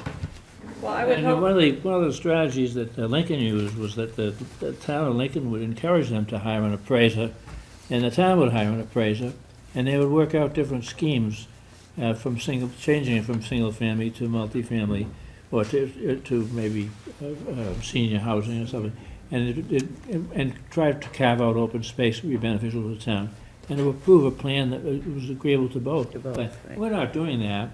You I might agree. say we tried to do it by listening a little bit on Hillside Street on the long driveway, but we didn't come out to a good decision on that, and it backfired on us, and now we have a 40B there. But Is Milton that Muse, the- I don't think we talked to anybody up there. Do we feel as if that's the level of discussion that we're expecting to get out of this roundtable? Because it seems to me that a lot of people who are interested in housing are worried about 40B, and they may not understand the nuances of the zoning, and they probably don't understand what the benefits of cluster and condominium and so forth are, but they know where they live and what's around them, and they don't want to see that change. I mean, that's probably overgeneralization, but that's, It is. I think that's. It's the accurate. av- I think yeah. it's I think accurate. it's And I think accurate. we need to think about, and present why these Right. other things, like what you're talking about, John, are important, because it's either, I think a lot of alternatives end up, somebody looks at, they can say, all right, well, this underlying zoning is this, residence, whatever it is, and I can subdivide that into make so many lots out of it. Okay, and then that means that there might be a loss of open space, there might be a loss of historic character. But their only alternatives then is that, really, right? It's Or the they ni- sell to somebody who might want to propose a 40B. They think they're stuck with the 1938 Yes, that's right. ABC zones, Right, or 40B. Right, Right. exactly. And what we've got to do is, we've got to get rid of that notion ourselves, that we've got to be Exactly. more flexible. Daphne, I think it would be really interesting to poll the room, whether it's blind polling or have people fill out a form and that we can then report back to find out what communities People at the forum think Milton is comparable comparable to, to. or that they would want it to be comparable to. 'Cause you hear a lot of different, you hear all different comparisons. It would be interesting to know what people in town, the majority or however, people who are attending these forums want the town to be. I think it's just interesting, it would be interesting to see that. So is it, are you interested in both, or just what they want it to be comparable to? What it I'm is, or interested what? in both. I mean, you hear, we've heard, you hear about we've looked at Dover's, condo regulations, we're hearing about Lincoln, but you could also just as easily hear about Arlington, or we've heard about Hingham. Right. I think all of these towns are, Hingham and Lincoln and Dover and Arlington are vastly different from They each are. other. Yes. Where do people want this town to fall in that spectrum? For a long time, we've used a list of 10 towns, Arlington, Belmont, Dedham, Needham, Wellesley, Lexington, Winchester, for our personnel policies. And the school department has a list of 15 that are fairly similar Right. to that. So it would be interesting to have a housing comparable towns. Yeah, it It's a would good be. idea. Would we make that Yeah. specific to the housing? Phil Matthews, when I was on the warrant committee, Phil Matthews was also on the warrant committee, and he did an amazing report on the comparable towns for Milton in various different categories related to finances. I still probably have it somewhere, but it was really good. But I think if you're going to do that, and I agree, that's a really interesting question. It is. Make them focus on housing, At this- because yeah, there's at too this many forum, other that's a good point. comparables, That's a good yeah. point. Would the Yeah. question be, if you couldn't live in Milton, where would you want to live? Not, if you're constantly going to the airport all the time, et cetera, you probably don't want to go to Dover. Right. But, Weston. or, some other, so these are, So the- where would you want to live and why? And that would be a really interesing question. I would like to Interesting way live to in phrase it. X because, and then find out what. Would they have to pay for it, or? well, I think that's a good qualification. I do Because too. I think Milton is, and I'm putting this in quotes, affordable in comparison to Dover. Yes. Interestingly enough, I had a chance to talk to some of the realtors in town over the past 2 or 3 weeks and ask specifically that type of question. If you're living in downtown Boston today and you're looking to move, where would you move to? And we were sort of put into a short list of Needham, Winchester, Belmont, Hingham, and Westwood. And I just put together some rough numbers on this, and I think the numbers are pretty interesting in So, terms sorry, of. Needham, Winchester, Needham, Milton, Winchester, Belmont, Hingham, and Westwood. And some of the things we took a look at were median home values, the average tax bill, SAT scores, affordable housing, the number and the percentage, and the driving distance to Boston, which really, what Milton was really sort of coming down as, it was the proximity to Boston and the schools. right. So now you drill down to, what is it about the schools? Who do we compare ourselves to the schools? Do we compare ourselves to Quincy and Braintree, or do we compare ourselves to Milton and Hingham? Why, if people look at Milton and they move someplace else, why do they do that? And, I think you'll get a lot more from the realtors as they'll attend this meeting on the 11th. That's why I was trying to get us to focus on housing, because I've been talking to them and saying, why don't you come up and tell people, since you deal with people all the time, either moving into Milton, or if you're selling your home, why are you leaving Milton? And as a way to sort of pick it up. And I said, some of the numbers are interesting, and they're all explainable, but I mean, some of them are very, very vibrant, and really kind of jump out at you as to what the differences are.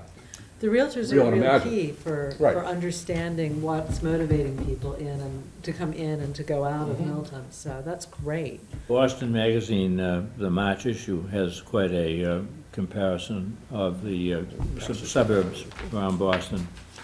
And it was interesting that Situate and Milton have a lot of common characteristics with, March issue? especially with the amount of commercial development compared to residential. They are quite similar to Milton. Hudson You know Stock what is very Situate different, has, though. Because I just happened to have been down there about a month ago, and their downtown area is just so vibrant. It's great, I mean, it's a yeah. The place where harbor, you wanna it's also on the be there. harbor, yeah. And we don't Yeah. have any And it's place. it's a With working the exception harbor of Steel too. Ryan area, maybe. Well, Mr. Chan's or. But Brokers it's, and- it's a place where you would drive Yeah. 30 miles to go To to. go to. And you can have a good night Yeah. out there. Yeah. and Oh, you can go to Situate Harbor with Right. no intention and hang around all day Yeah, and you enjoy really it. can, you really can. With Go to no- Barker no Tavern intention. and- There's no place in Milton you'd go with no intention, just to kind of stroll around. Right. But that takes a long Because of term the plan. reservation. Yeah. It helps to be on the harbor too. That's something you're gonna have to plan 10 or 20 years to achieve. Yeah. That's Well, what and we're then that doing, become- Brian. Okay. But that also becomes a question, and the housing forum is definitely not the question, time to ask this question, but are we trying to attract people from 30 miles around to come to our downtown? Or is it a downtown that is really focused on the residents? And it's because they go either way. You know, they're two very different things. So, John?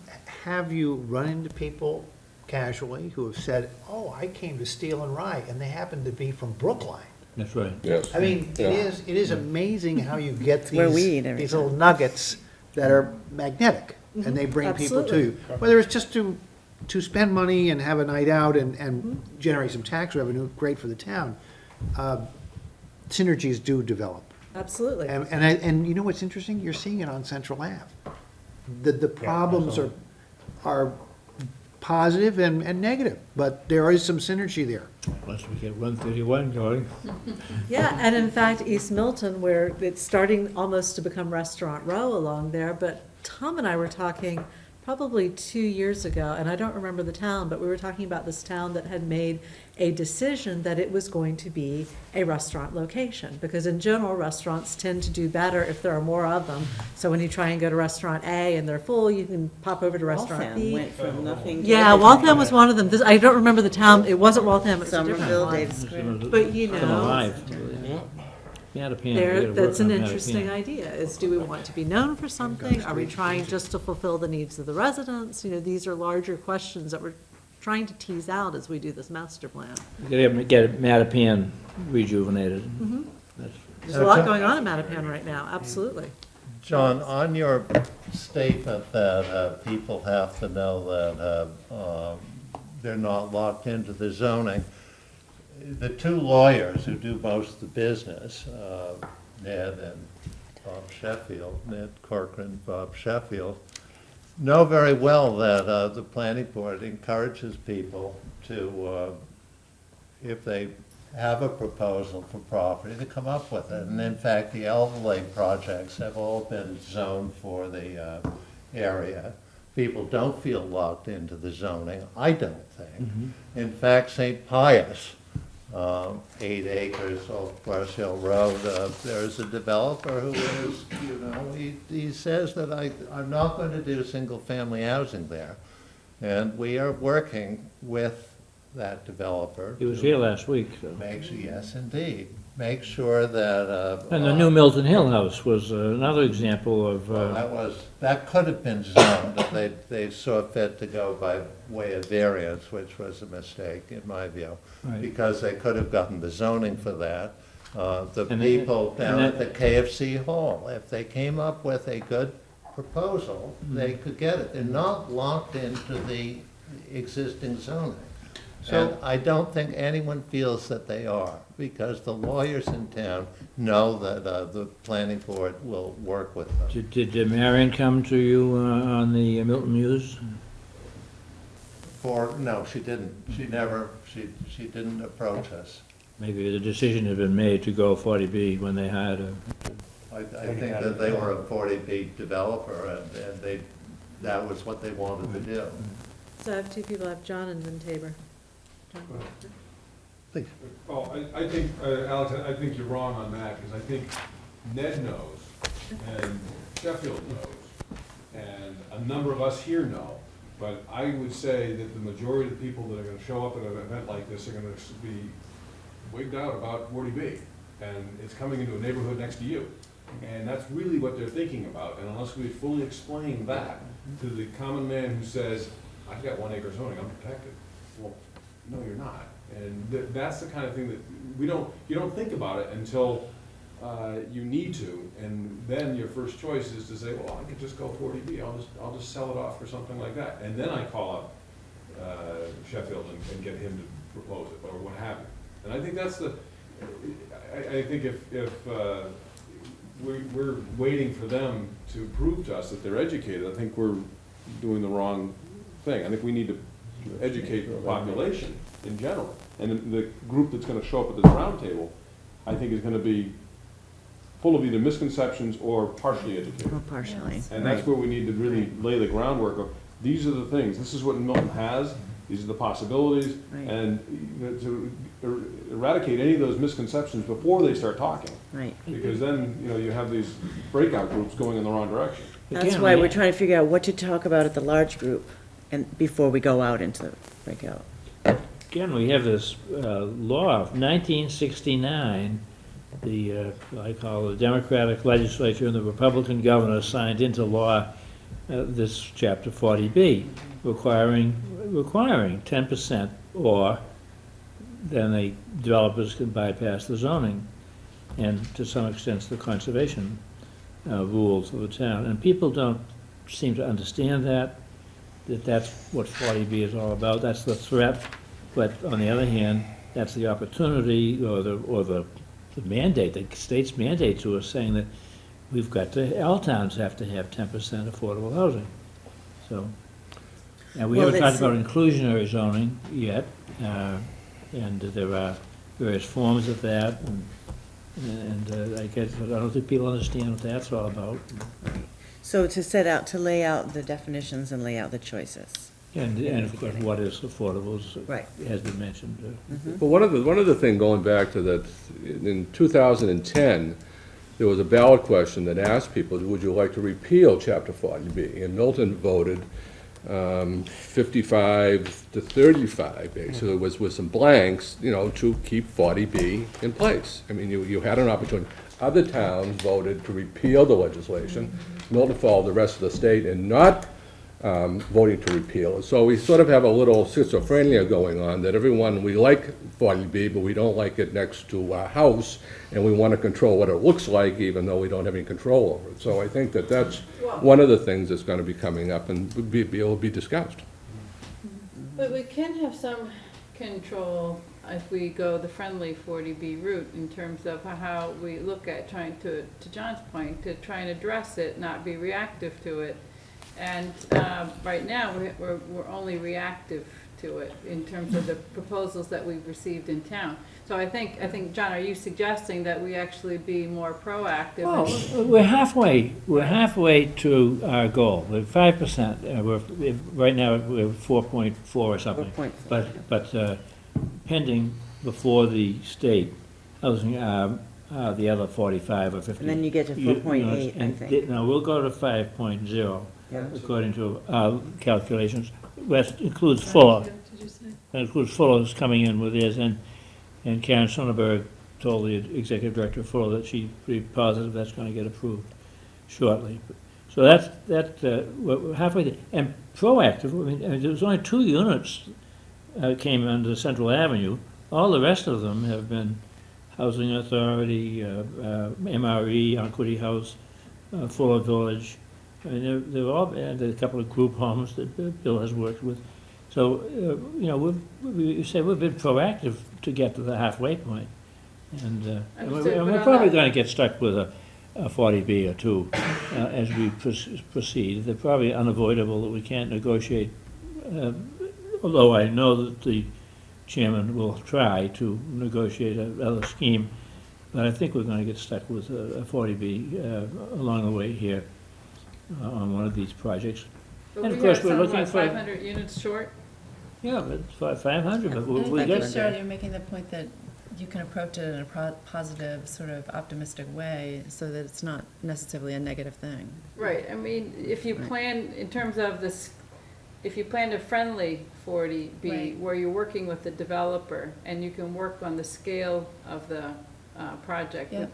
The thing about the unfriendly 40s is they go for the maximum density. density and right. size, which is out of character. Right. Really, it's, I think that's the thing for me, that these proposals that we've seen in Milton are just so out of character with their Milton, yeah. surroundings, Right. with the whole town.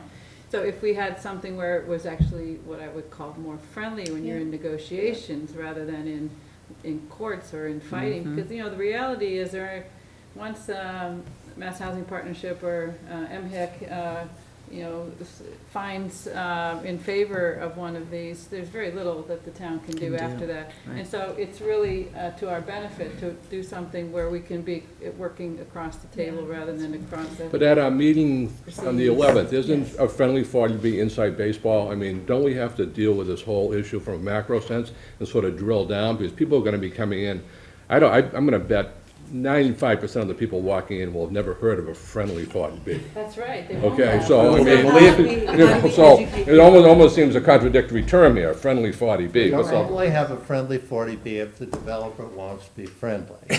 That's the only time that you get a friendly 40B. And I disagree with you. I think that these site approval letters they rubber stamp them out all the time, and the case doesn't really begin until it gets to the Board of Appeals. That's my view. And How many of those succeed? I think that, Statewide. I think you would find that case is going to the Board of Appeals, probably 60% are eventually built. There's a lot of dropouts. Just a lot of dropouts, a lot of changes of different. So I have to disagree that the site approval letter, once it's issued, is the end of the game, because I think it's just the beginning.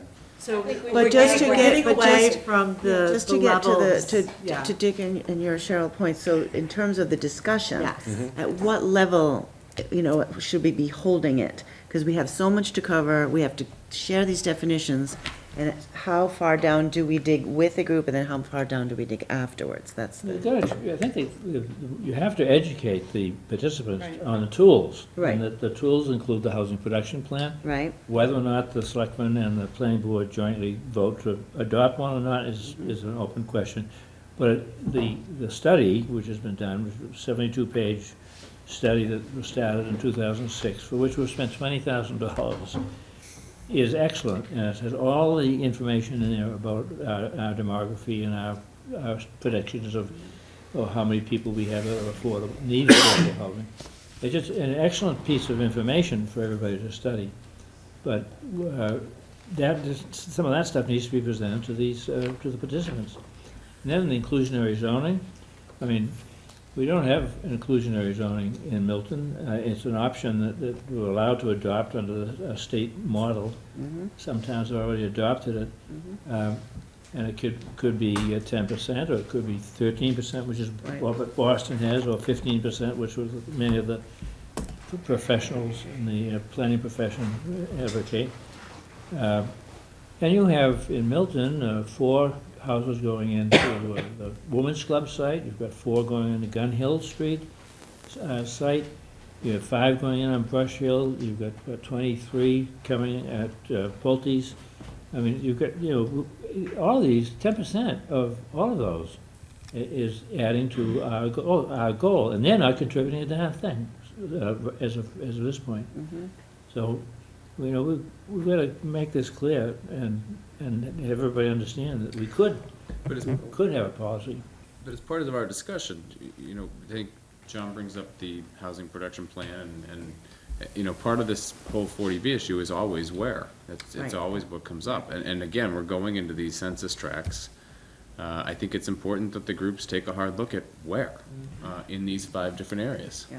So what I think. My suggestion is that it be everywhere, that we have Probably a good a answer. blanket inclusionary zoning that covers all developed zones over 3 So units. then, I think what I'm hearing so far is the idea that we introduce what we have to be, this is, the topic is housing, this is what we have, these are the demographics, this is where there seems to be a need based on what we've done. These are the tools we can use to address it.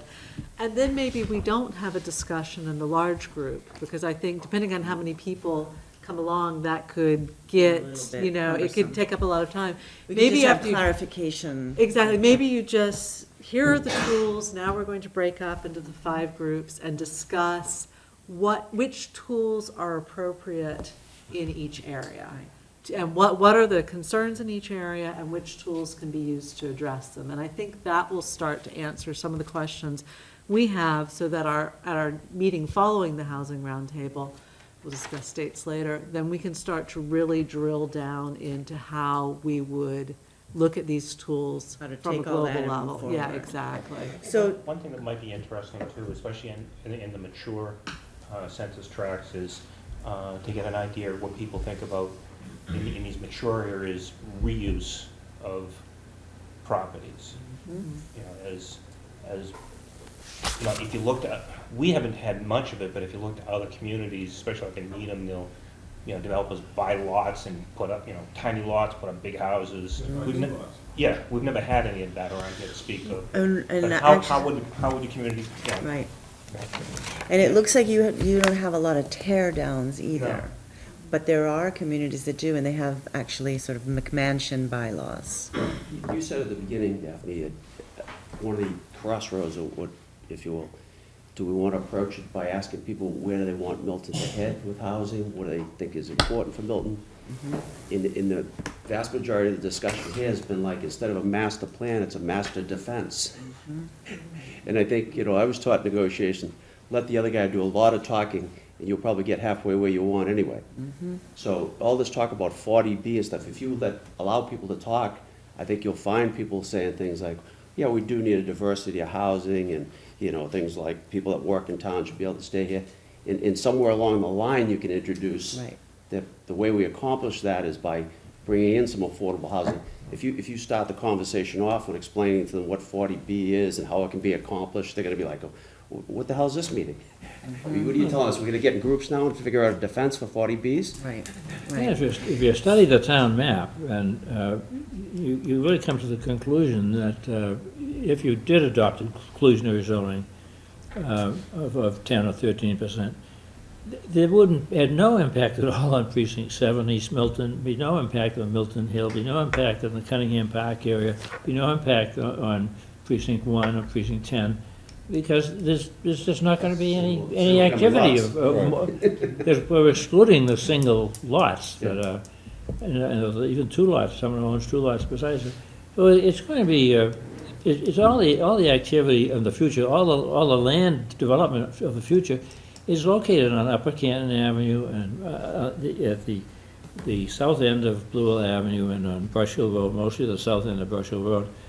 And so that's where the planning needs to be done. And, if we advocate for open space setbacks and open space buffers to the neighbors, and we preach that and practice that, it could be done nicely. But I I just think meant the Michael's meeting should point, just start yeah. with, where would you like to see Milton go relative to housing? No, but you get the I think precinct. your point is a very good one, that in the large group, we have to reiterate what the objectives are and have people express what are those objectives? What are we trying to achieve before we talk about how? I mean, people are gonna tell you they need affordable housing, but they don't wanna be, like anything in life, they don't wanna be threatened with it. Mike, what they Whatever that also, means, aren't we right? trying to find out if they also want condominiums, if they want cooperatives, they want, more elderly housing, You made a great apartments, point about, Families, 3 That- families. that's We what have I'm the sort of housing interested in types, hearing. and we have the Meeting with- who. That'll come up, and Yeah. I think John made And a then we great have the point where. about setbacks. And then we if you get to put the how. apartments up on the face of the road and they're offensive, but if you have large setbacks, people are not gonna be offended by it. And then they're gonna find out, well, we're gonna have 10% affordable housing, and it's gonna slowly come to them Right. that that's not offensive.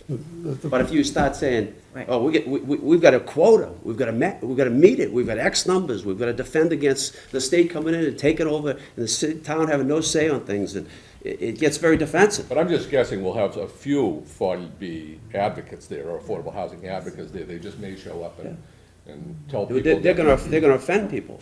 Well, I think. But it is a but matter of different. determining what it is that we're trying to achieve, right? And then we just figure out how. How do we get there? Right.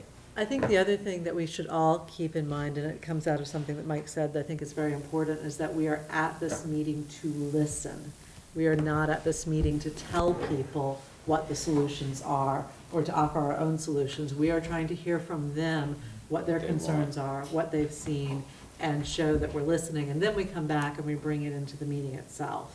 So Don't we want to interact with them We absolutely and want to. share our expertise? I mean, for instance, when John says that let's have inclusionary zoning with 15 or 20% affordable with big setbacks and, just have, all you're saying is go 40B because you're making the developers, it's so expensive for the developers to do your inclusionary zoning that 40B is the only way for them to go.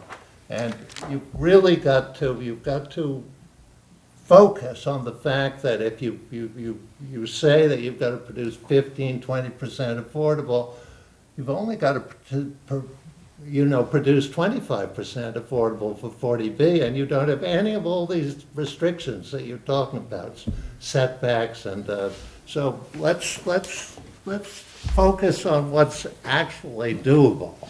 Well, that's a discussion that comes later. But there is one thing to be said for the setbacks, though, that it is in the developer's favor for the development to be attractive. Yes. Because they can get more profit if it's attractive. So if he can work together with you to determine what attractive is and what is attractive to you, it's only in his favor, so. If this is meant to be a brainstorming session, then it's really not what's about doable. It's about what do you want? And then we have to figure out How the is it list, doable? how do you Yes. carve down the brainstorm Yeah, into right. what's doable? It's not about a brainstorm session. The roundtables are meant to focus people on strategies, which is why I talked about at the That's beginning, what we need to do is say, these are the tools you have available to you. We're asking them to look at their areas, whichever area they choose to be a part of. It doesn't have to be the area they live in, it could be something they're concerned about, and say, we think that these tools are appropriate here. So, Or we think Brian, these to bring issues you are up to coming date, we did do some of that brainstorm in the sort of preliminary meetings, Yeah, the March where we ones. came up to, and I can share with you what it is that people brainstormed about housing. Yeah, And that's where we've come up with this So, goal. right, we do need to. bring these our are strategies strategies, to, absolutely. yeah. I think that we need to participate. We have 2 hours. I'm not saying that we don't open our mouths, but we have 2 hours. It's, as you'll note from the past roundtables, it's a very concentrated period of time. We don't want people leaving feeling that they didn't get a chance to be heard because we were too busy telling them what to do. Well, we could just So- take this, so how many people are we here? And we're at an hour and a half. Right. So, speaking of which, Daphne, how much more do you need? Because I know you had a bunch of other I things that you do. wanted to cover So before one now. thing is, Martha pointed out earlier, a good idea. So, since we said we're gonna now focus it more on housing, but still get to neighborhood issues, why don't we try to prioritize what you think is most important to get at in the neighborhood issues, so that we be sure to hit on those, because we probably won't get to everything.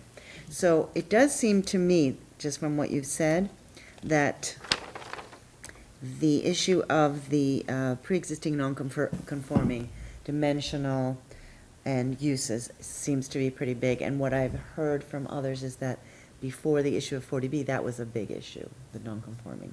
Right, so, You know, I think it's an important issue, but I'm not sure it's a popular issue, because people are only get involved in if they want to put a deck on or Not just dimensional uses. Think of the Uses as debate well. about the temple's use, the land on the temple's use changing. Think about the debate over Thayer recently. Having existing non-conforming uses in the neighborhood, that may change, has been one of the biggest discussions over the past 10 years. It might have been a different And item, We'll have a list of those. yes, We will have a list. if you like. I'm just thinking of the hours and hours the planning board has been spending on this. This is one of our biggest questions, so we need to know what people are thinking about this and what strategies they'd like to do. So for example, right now, the Tedeschi's, the Chris Auto, the Milton Food Mart, we've pretty much taken care of the landscape by giving them now zoning that they can apply under. The Matracases, all of these are existing non-conforming uses. They cannot invest in their businesses in any way without having to go through the whole variance process, so there's no incentive to do that. The lot next to the Tedeschi's on Randolph Avenue, which used to be a gas station and auto repair, has been sitting empty for ages.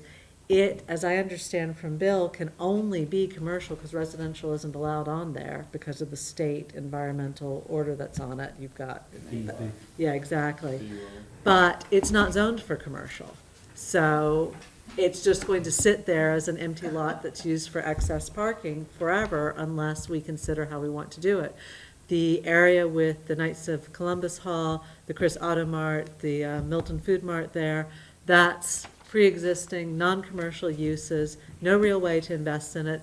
It would be the perfect opportunity to rezone that as a mixed use, just a little corner of mixed use. It's on 2 major roads. What are people thinking about that? John's point of taking an existing non-commercial use across from Curry and maybe allowing it to have a higher and better commercial use that would serve the neighborhood, this is something that we ought to be talking about. And so how do we deal with these as a community? How do we deal with allowing more reinvestment to make more attractive sites on sites that are already in commercial use? How do we zone for this? Are we going to try and have some sort of overlay across the town that looks at existing non-commercial uses? Do we zone it plot by plot or business type by business type? Exactly. It's These are spot zoning. questions. This is how, these are the questions Yeah. that we need to answer. And in order to answer them, we in part need to find out what people are thinking about it and what strategies they might suggest. So, Any disagreement on including non-conforming uses? It's going to take some time. right now, we're just identifying it. I will talk with the consultants about whether we need a separate session of some sort, so.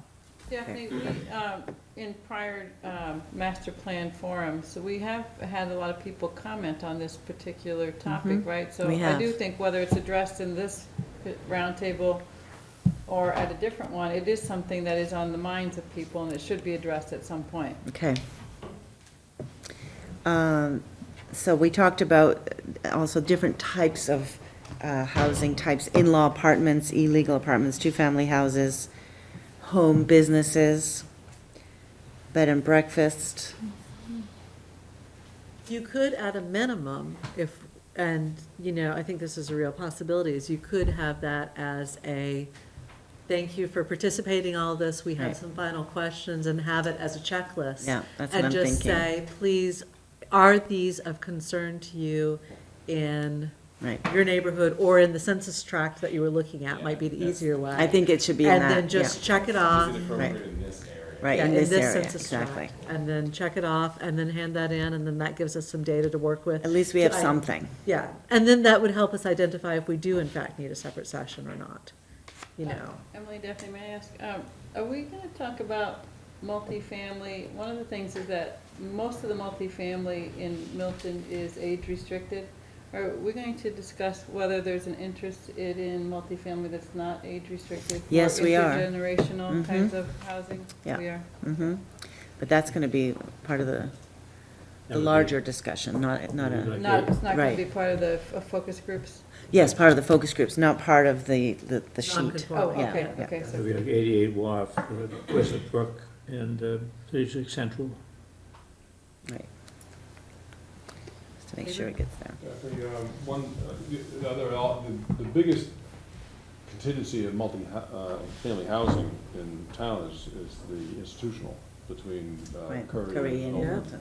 Milton. Mhm. And it's, obviously, you know, the issue we've always dealt with as well, educational, there's nothing we can do about it. And it's really not true. Right. There's a lot of other things. I mean, we have a 30-foot setback off the street, they could be building right on the street. And, you know, it's up to, you know, all the neighbors to rally around and try to figure out how we can get them to be agreeable. And that's not really a great way of zoning. I mean, it's just No. reactionary. And I know that the St. Pius, the biggest issue that all the neighbors have right now, they've all seemed to have bought into the condo concept, but they're really nervous about a large contingency of students living there as rentals. How do you prevent that? And so I think there's a lot of question in town about, you know, how do and this is just a little group of neighbors who are abutters, how does the rest of the town deal with this on other properties? So that was gonna be one of the questions we were gonna ask at the open house.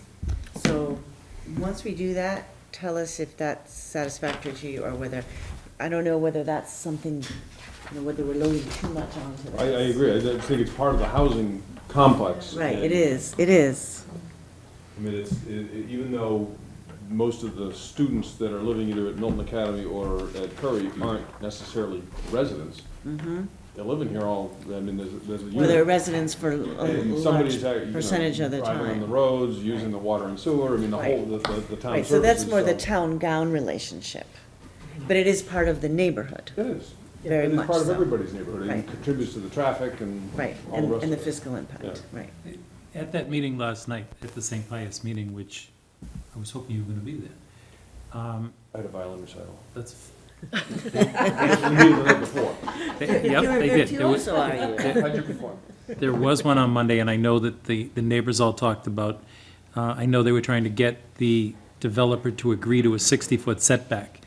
When he showed his plan, for as much as most of the boundary is 60 feet, there, I think the closest one was 35 feet.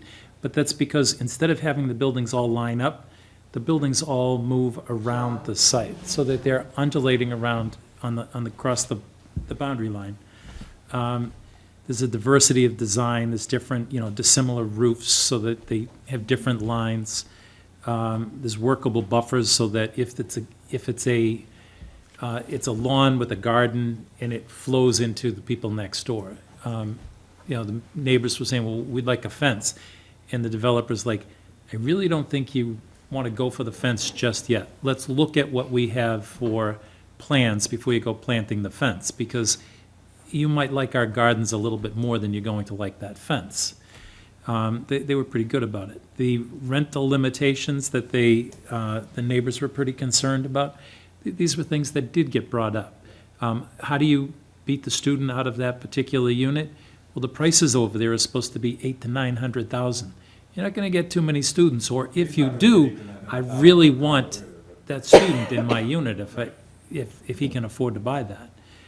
Sometimes parents buy, I live in an educational community, sometimes Right. parents will buy the condo, put their kids in it. Don't and bring then it down flip if they Yeah. can afford That to. happens a lot, right, Yeah. it That does. happens a lot in Boston. Yeah. The In condo Cambridge, association's happens a been lot in limiting the Cambridge. amount of rentals, Well, that too. was the whole idea, I mean, And- the neighbors can't really do that, No. the condo association can. Condo association can, and the developer was all for Yeah. that. But that's, you know, we've been conveniently, we got a great relationship with the developer, he's a nice guy, and he seems to be willing to work with us, et cetera.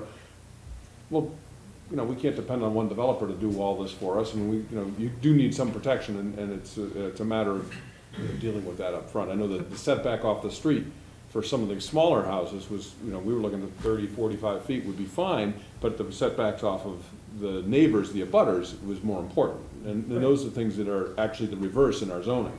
But I think part of this goes back to, as John's saying, that you're talking about spot zoning.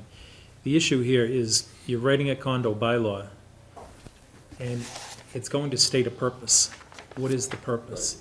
It's whatever that purpose is that is going to drive where, how big, how much, what this may look like. It probably That's is right. going to be the plan the developer comes in with that defines what the zoning is going to be for that particular site.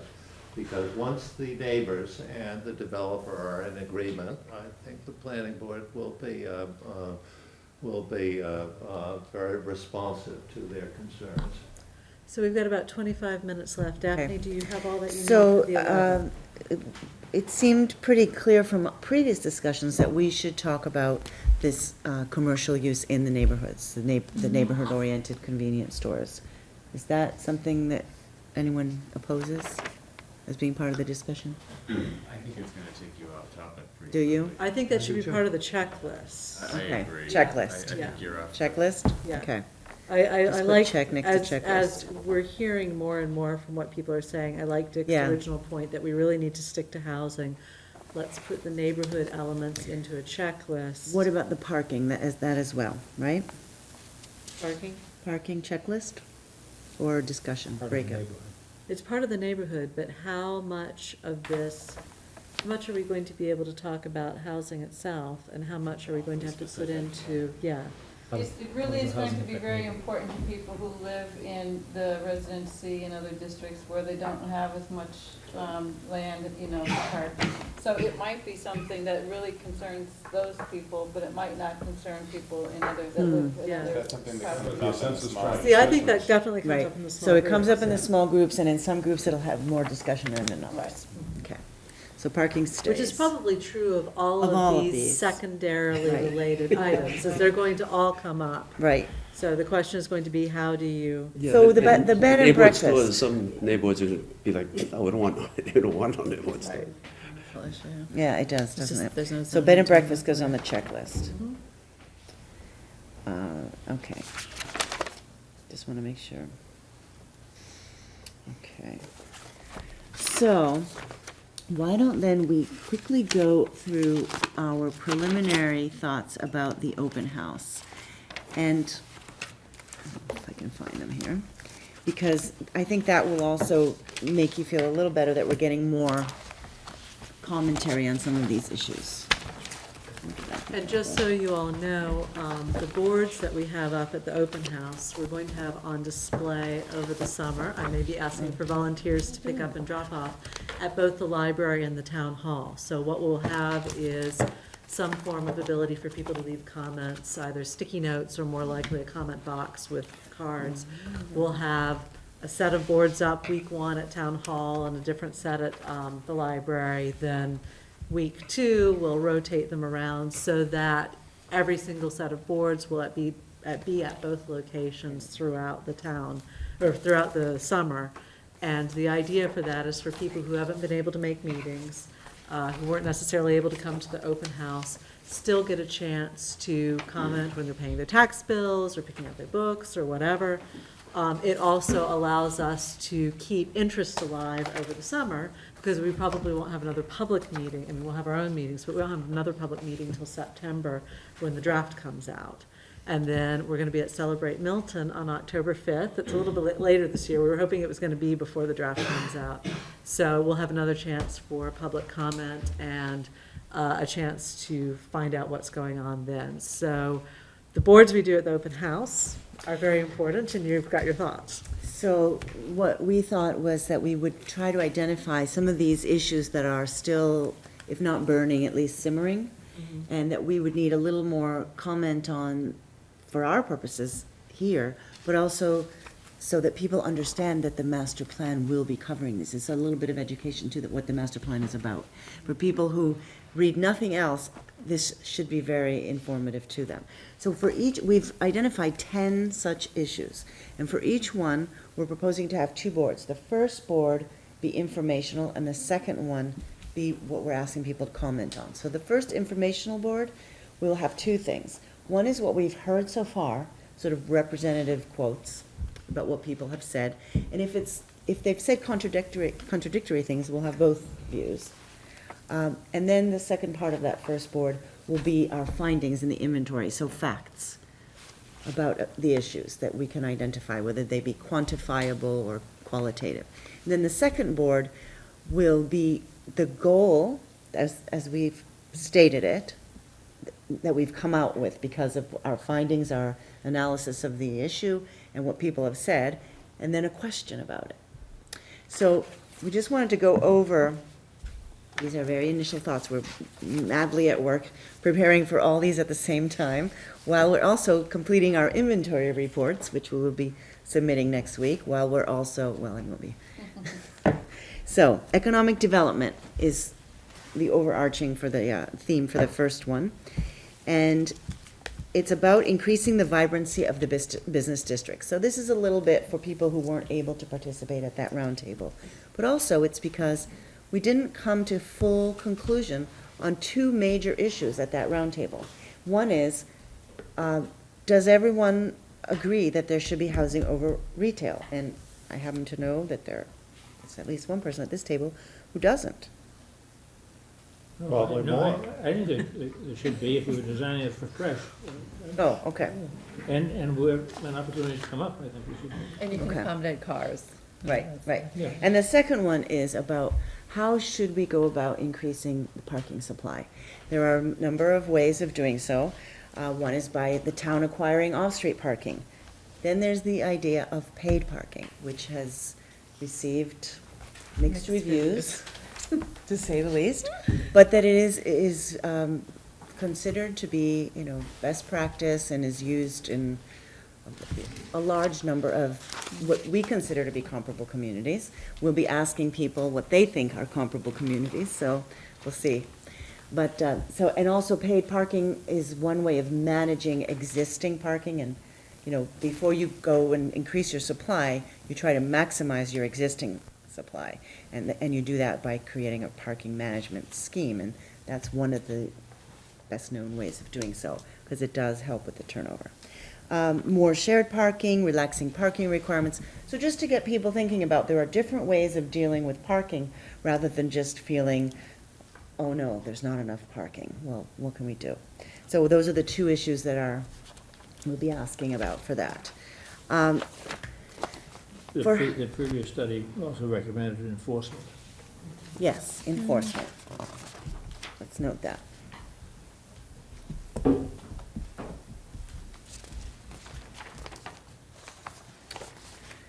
So, in terms of housing, we will probably refine the question more after our meeting, but it will have to do with multifamily housing and what kinds of, who should the housing be for? We have the goal, increase the range of housing options. What kind of housing is needed, for whom, where should it be located? That's what we're trying to get at. But once we have this meeting, we'll get a little clearer sense about what's really still pending in terms of the discussion. The other one is about schools.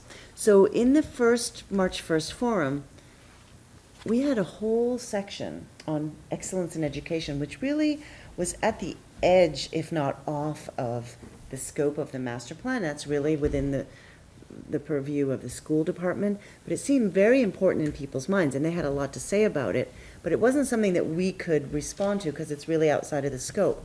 But it seems that what people they're very proud of the schools, is very important to the sense of community, and it also is why a lot of people move here. It's related to property values, it's related to bringing up children here. If there is more housing developed, that will impact the schools. So that's just, a fact. Schools are at capacity right now. So one of the thoughts we had was, well, if we need to increase capacity at the schools, what are some thoughts about how to do that? And Glenn, you might want to give us a little bit of feedback on that question, or what might be some good wording. We'll just go through all these and then you tell us afterwards what you think. So, traffic. That one we had so many thoughts on that we've left blank. But Jeff is working on it as we speak. We're going to talk about reducing traffic, congestion, alternative modes. So there are a lot of things we need to talk about. There's not a lot of contradictory input. People really seem to agree on all of this. So what is it that we need to know more about? What is it that people need to discuss more? Historic resources. Martha, you want to talk about? Address that? Yeah. Right, so I think there are a number of issues that have come up around them. historic buildings and landscapes, and I think that one of the largest questions is, what is the best way to define the character of the different neighborhoods, the historic character? What are the things that make up that character, the features? And then as we're moving forward with new development or infill, how do you hold on to that character? So it'd be great to get some ideas about that. And there are actually, we've talked about this before, design guidelines that really identify a town's character in the guidelines with photographs of do's and don'ts. And, I think Weston has a really good example where when, in those negotiations and in those discussions with the developers, there's an actual physical, and it's a guideline, it's not a prescription, but it is identifying those features. So town-gown relationships. How can Milton be more involved in the activities of the institutions, and how can the institutions become more involved in town activities and more contributing? And town administrator told us at the town department head meeting that there is now a Board of Selectmen committee on payment in lieu of. So that's something that, we need to talk about a little bit more before we finalize this. Thanks. Non-conforming uses, so we had thought that would be a place we could talk about this. So the question is not very well formulated at the moment, but what's your opinion as to whether these uses enhance or detract from the neighborhood? And we'll be defining what we're talking about above. Oh, and in each case, we will be having graphics, right, whether they be photographs and/or maps to help people, because these are going to be standalones. In the case of the open house, they're going to be staffed, Right. but the rest of the time, they're going to be standing there literally on an easel with Post-it notes, so people need to be able to understand what it is that we're asking. Yes, we don't have to sign up to be, to man the posters Right, every right. single hour of the summer. But there may need to be a sign up, people collecting them Yeah, and there writing will them be. up, yeah. Could you put that housing one in the newspaper for next week? Put it in the newspaper? The newspaper is, Milton Times is interested in publishing whatever you have. No, I'm trying to understand what it is that you'd want me to put in the newspaper. Your housing. The question. Questions, yeah. Oh. Do you put it in the newspaper before the roundtable? Yeah, they're trying to get people to go to them. So, and then say Oh, come to the I roundtable? I sent the flyer to the press, when I sent it out to Susan to distribute, Susan Galvin, the town clerk, to distribute to town meeting members, and sent it out for the public notices, which I have to double check actually went out, I'm not sure it did. I also sent it to Tom at the Milton Times and to Frank at 02186, so that it would get into the papers. With some questions or stimulating. We didn't say the questions, but actually, that's a really good point, John. We could do that over the summer. Yeah. Different question each Yeah. week That over would the be summer. kind of That is Yeah, we good. keep people interested. Yeah.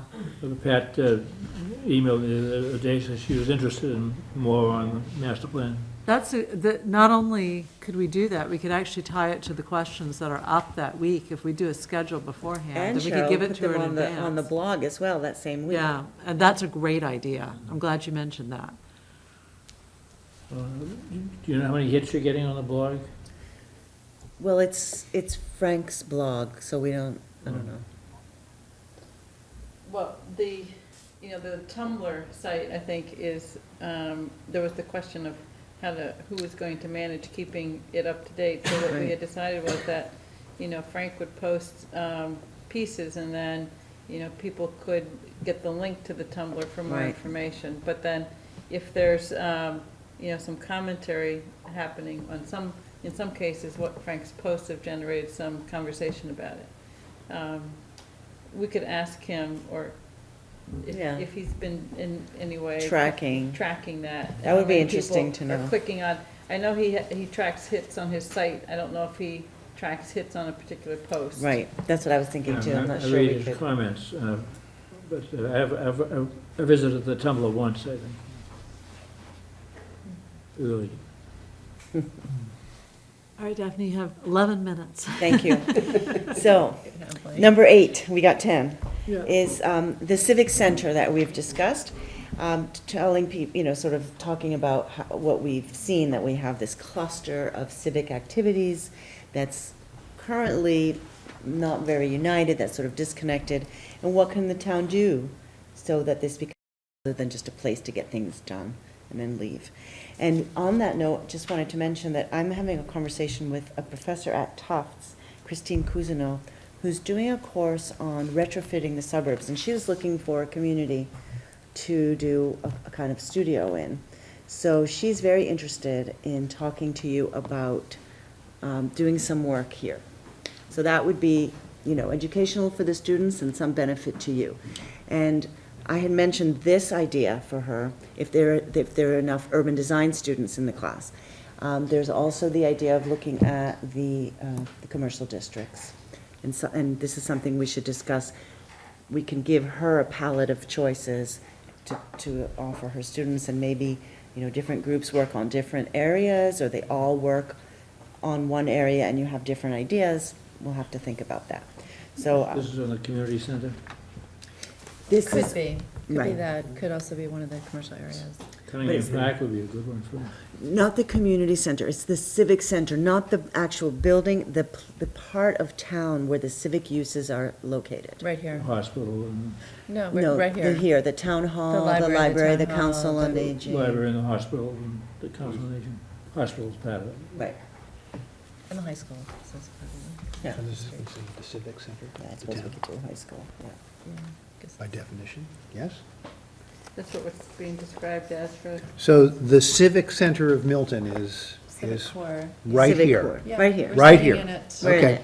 And it's always been one of the wonderful ambiguities of Milton is, where is the Where's the town Where is center? it? center? Right. Okay. Got Well, it. that's, So you have declared it to be here, Well, right on. Right. no, let's clarify that. One of the comments that came out of the visioning session right. is that we don't have that center that is commercial and government and everything.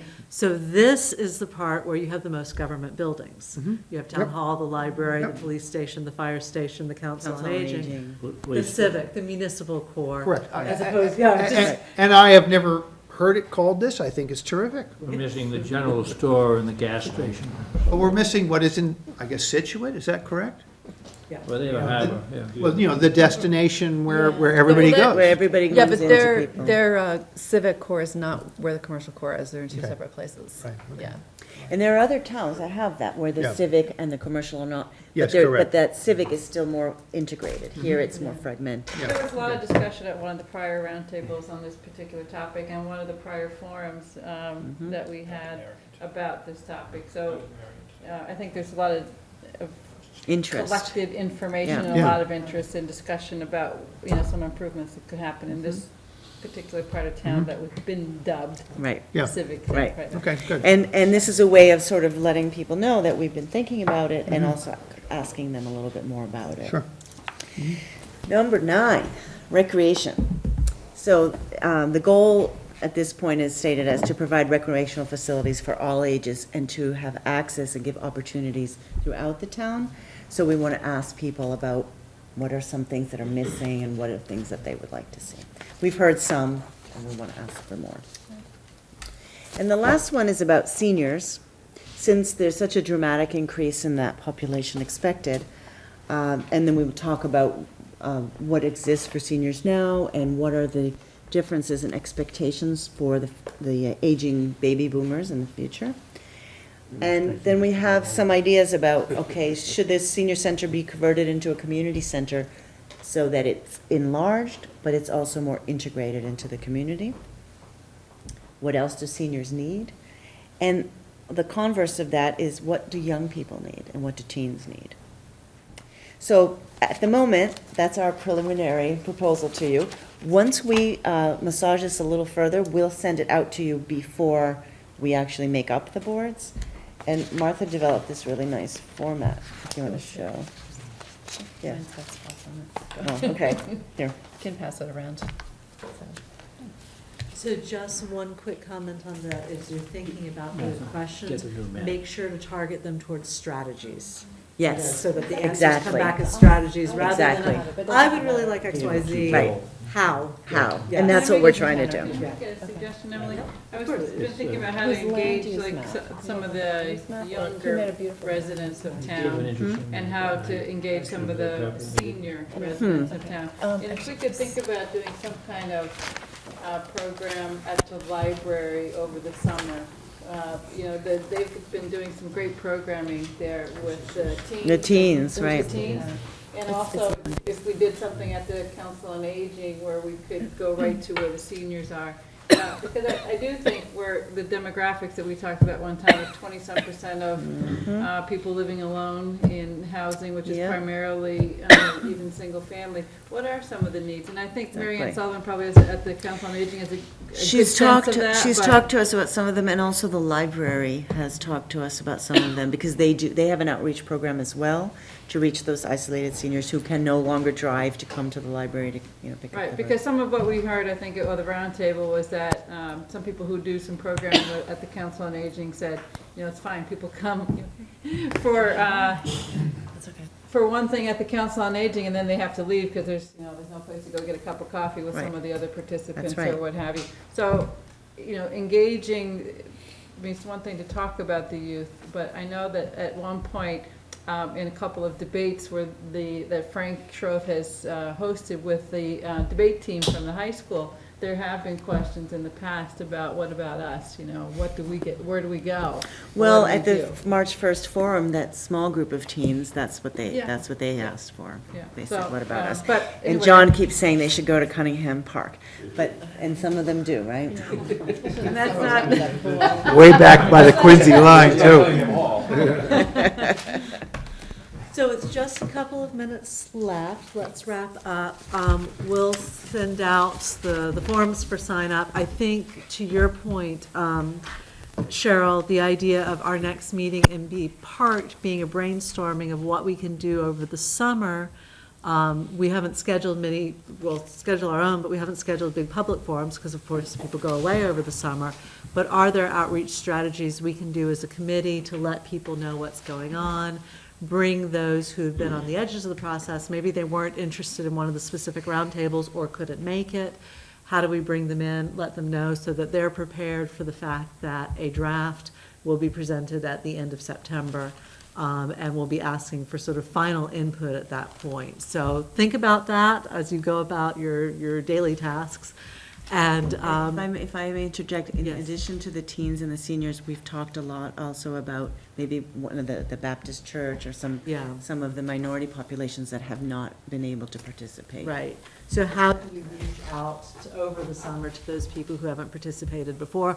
We will have the boards available to us because there'll only be 4 up at a time. So we can easily, move them around and take them to different places and see what's going on. So just have a thought about just that. one last, I thought about that, maybe we think about the neighborhood associations and Yeah. offering to make a presentation. I know Tucker just named new officers, or I'm not sure if that's what they call it, Tucker Neighborhood Association, I think. Yeah. But there's a number of associations, Yeah. whether they're meeting over the summer, but if they are, let's go and take it Yeah. to them. We could, absolutely, a little road show. So, and not everybody has to be at every one of those, but maybe people can Couple of us, volunteer, exactly. So we will talk about that at our next meeting as our strategy for the summer. Anything else for this meeting? Next meeting date? It's currently for June 19th, but we may have to change that. So I was going to send out an email on changing the date. It seems to be easier than pulling people's calendars out, so. Thursday. 6/26. Yeah, 6/26 is the next planning board meeting. The next master plan committee is currently scheduled for the 19th. I think that will have to So, change. I did want to say one more thing. The roundtable is 11th, open house is the 14th, for any members of the public who have lasted this long. And we'll talk about via email, I'll send out some options for the next plan, Did you send master out an plan date. email with those dates? Yes, I can do, yeah. I will entertain a motion for the planning board to adjourn. Motion that we adjourn. All right, all in favor? Aye.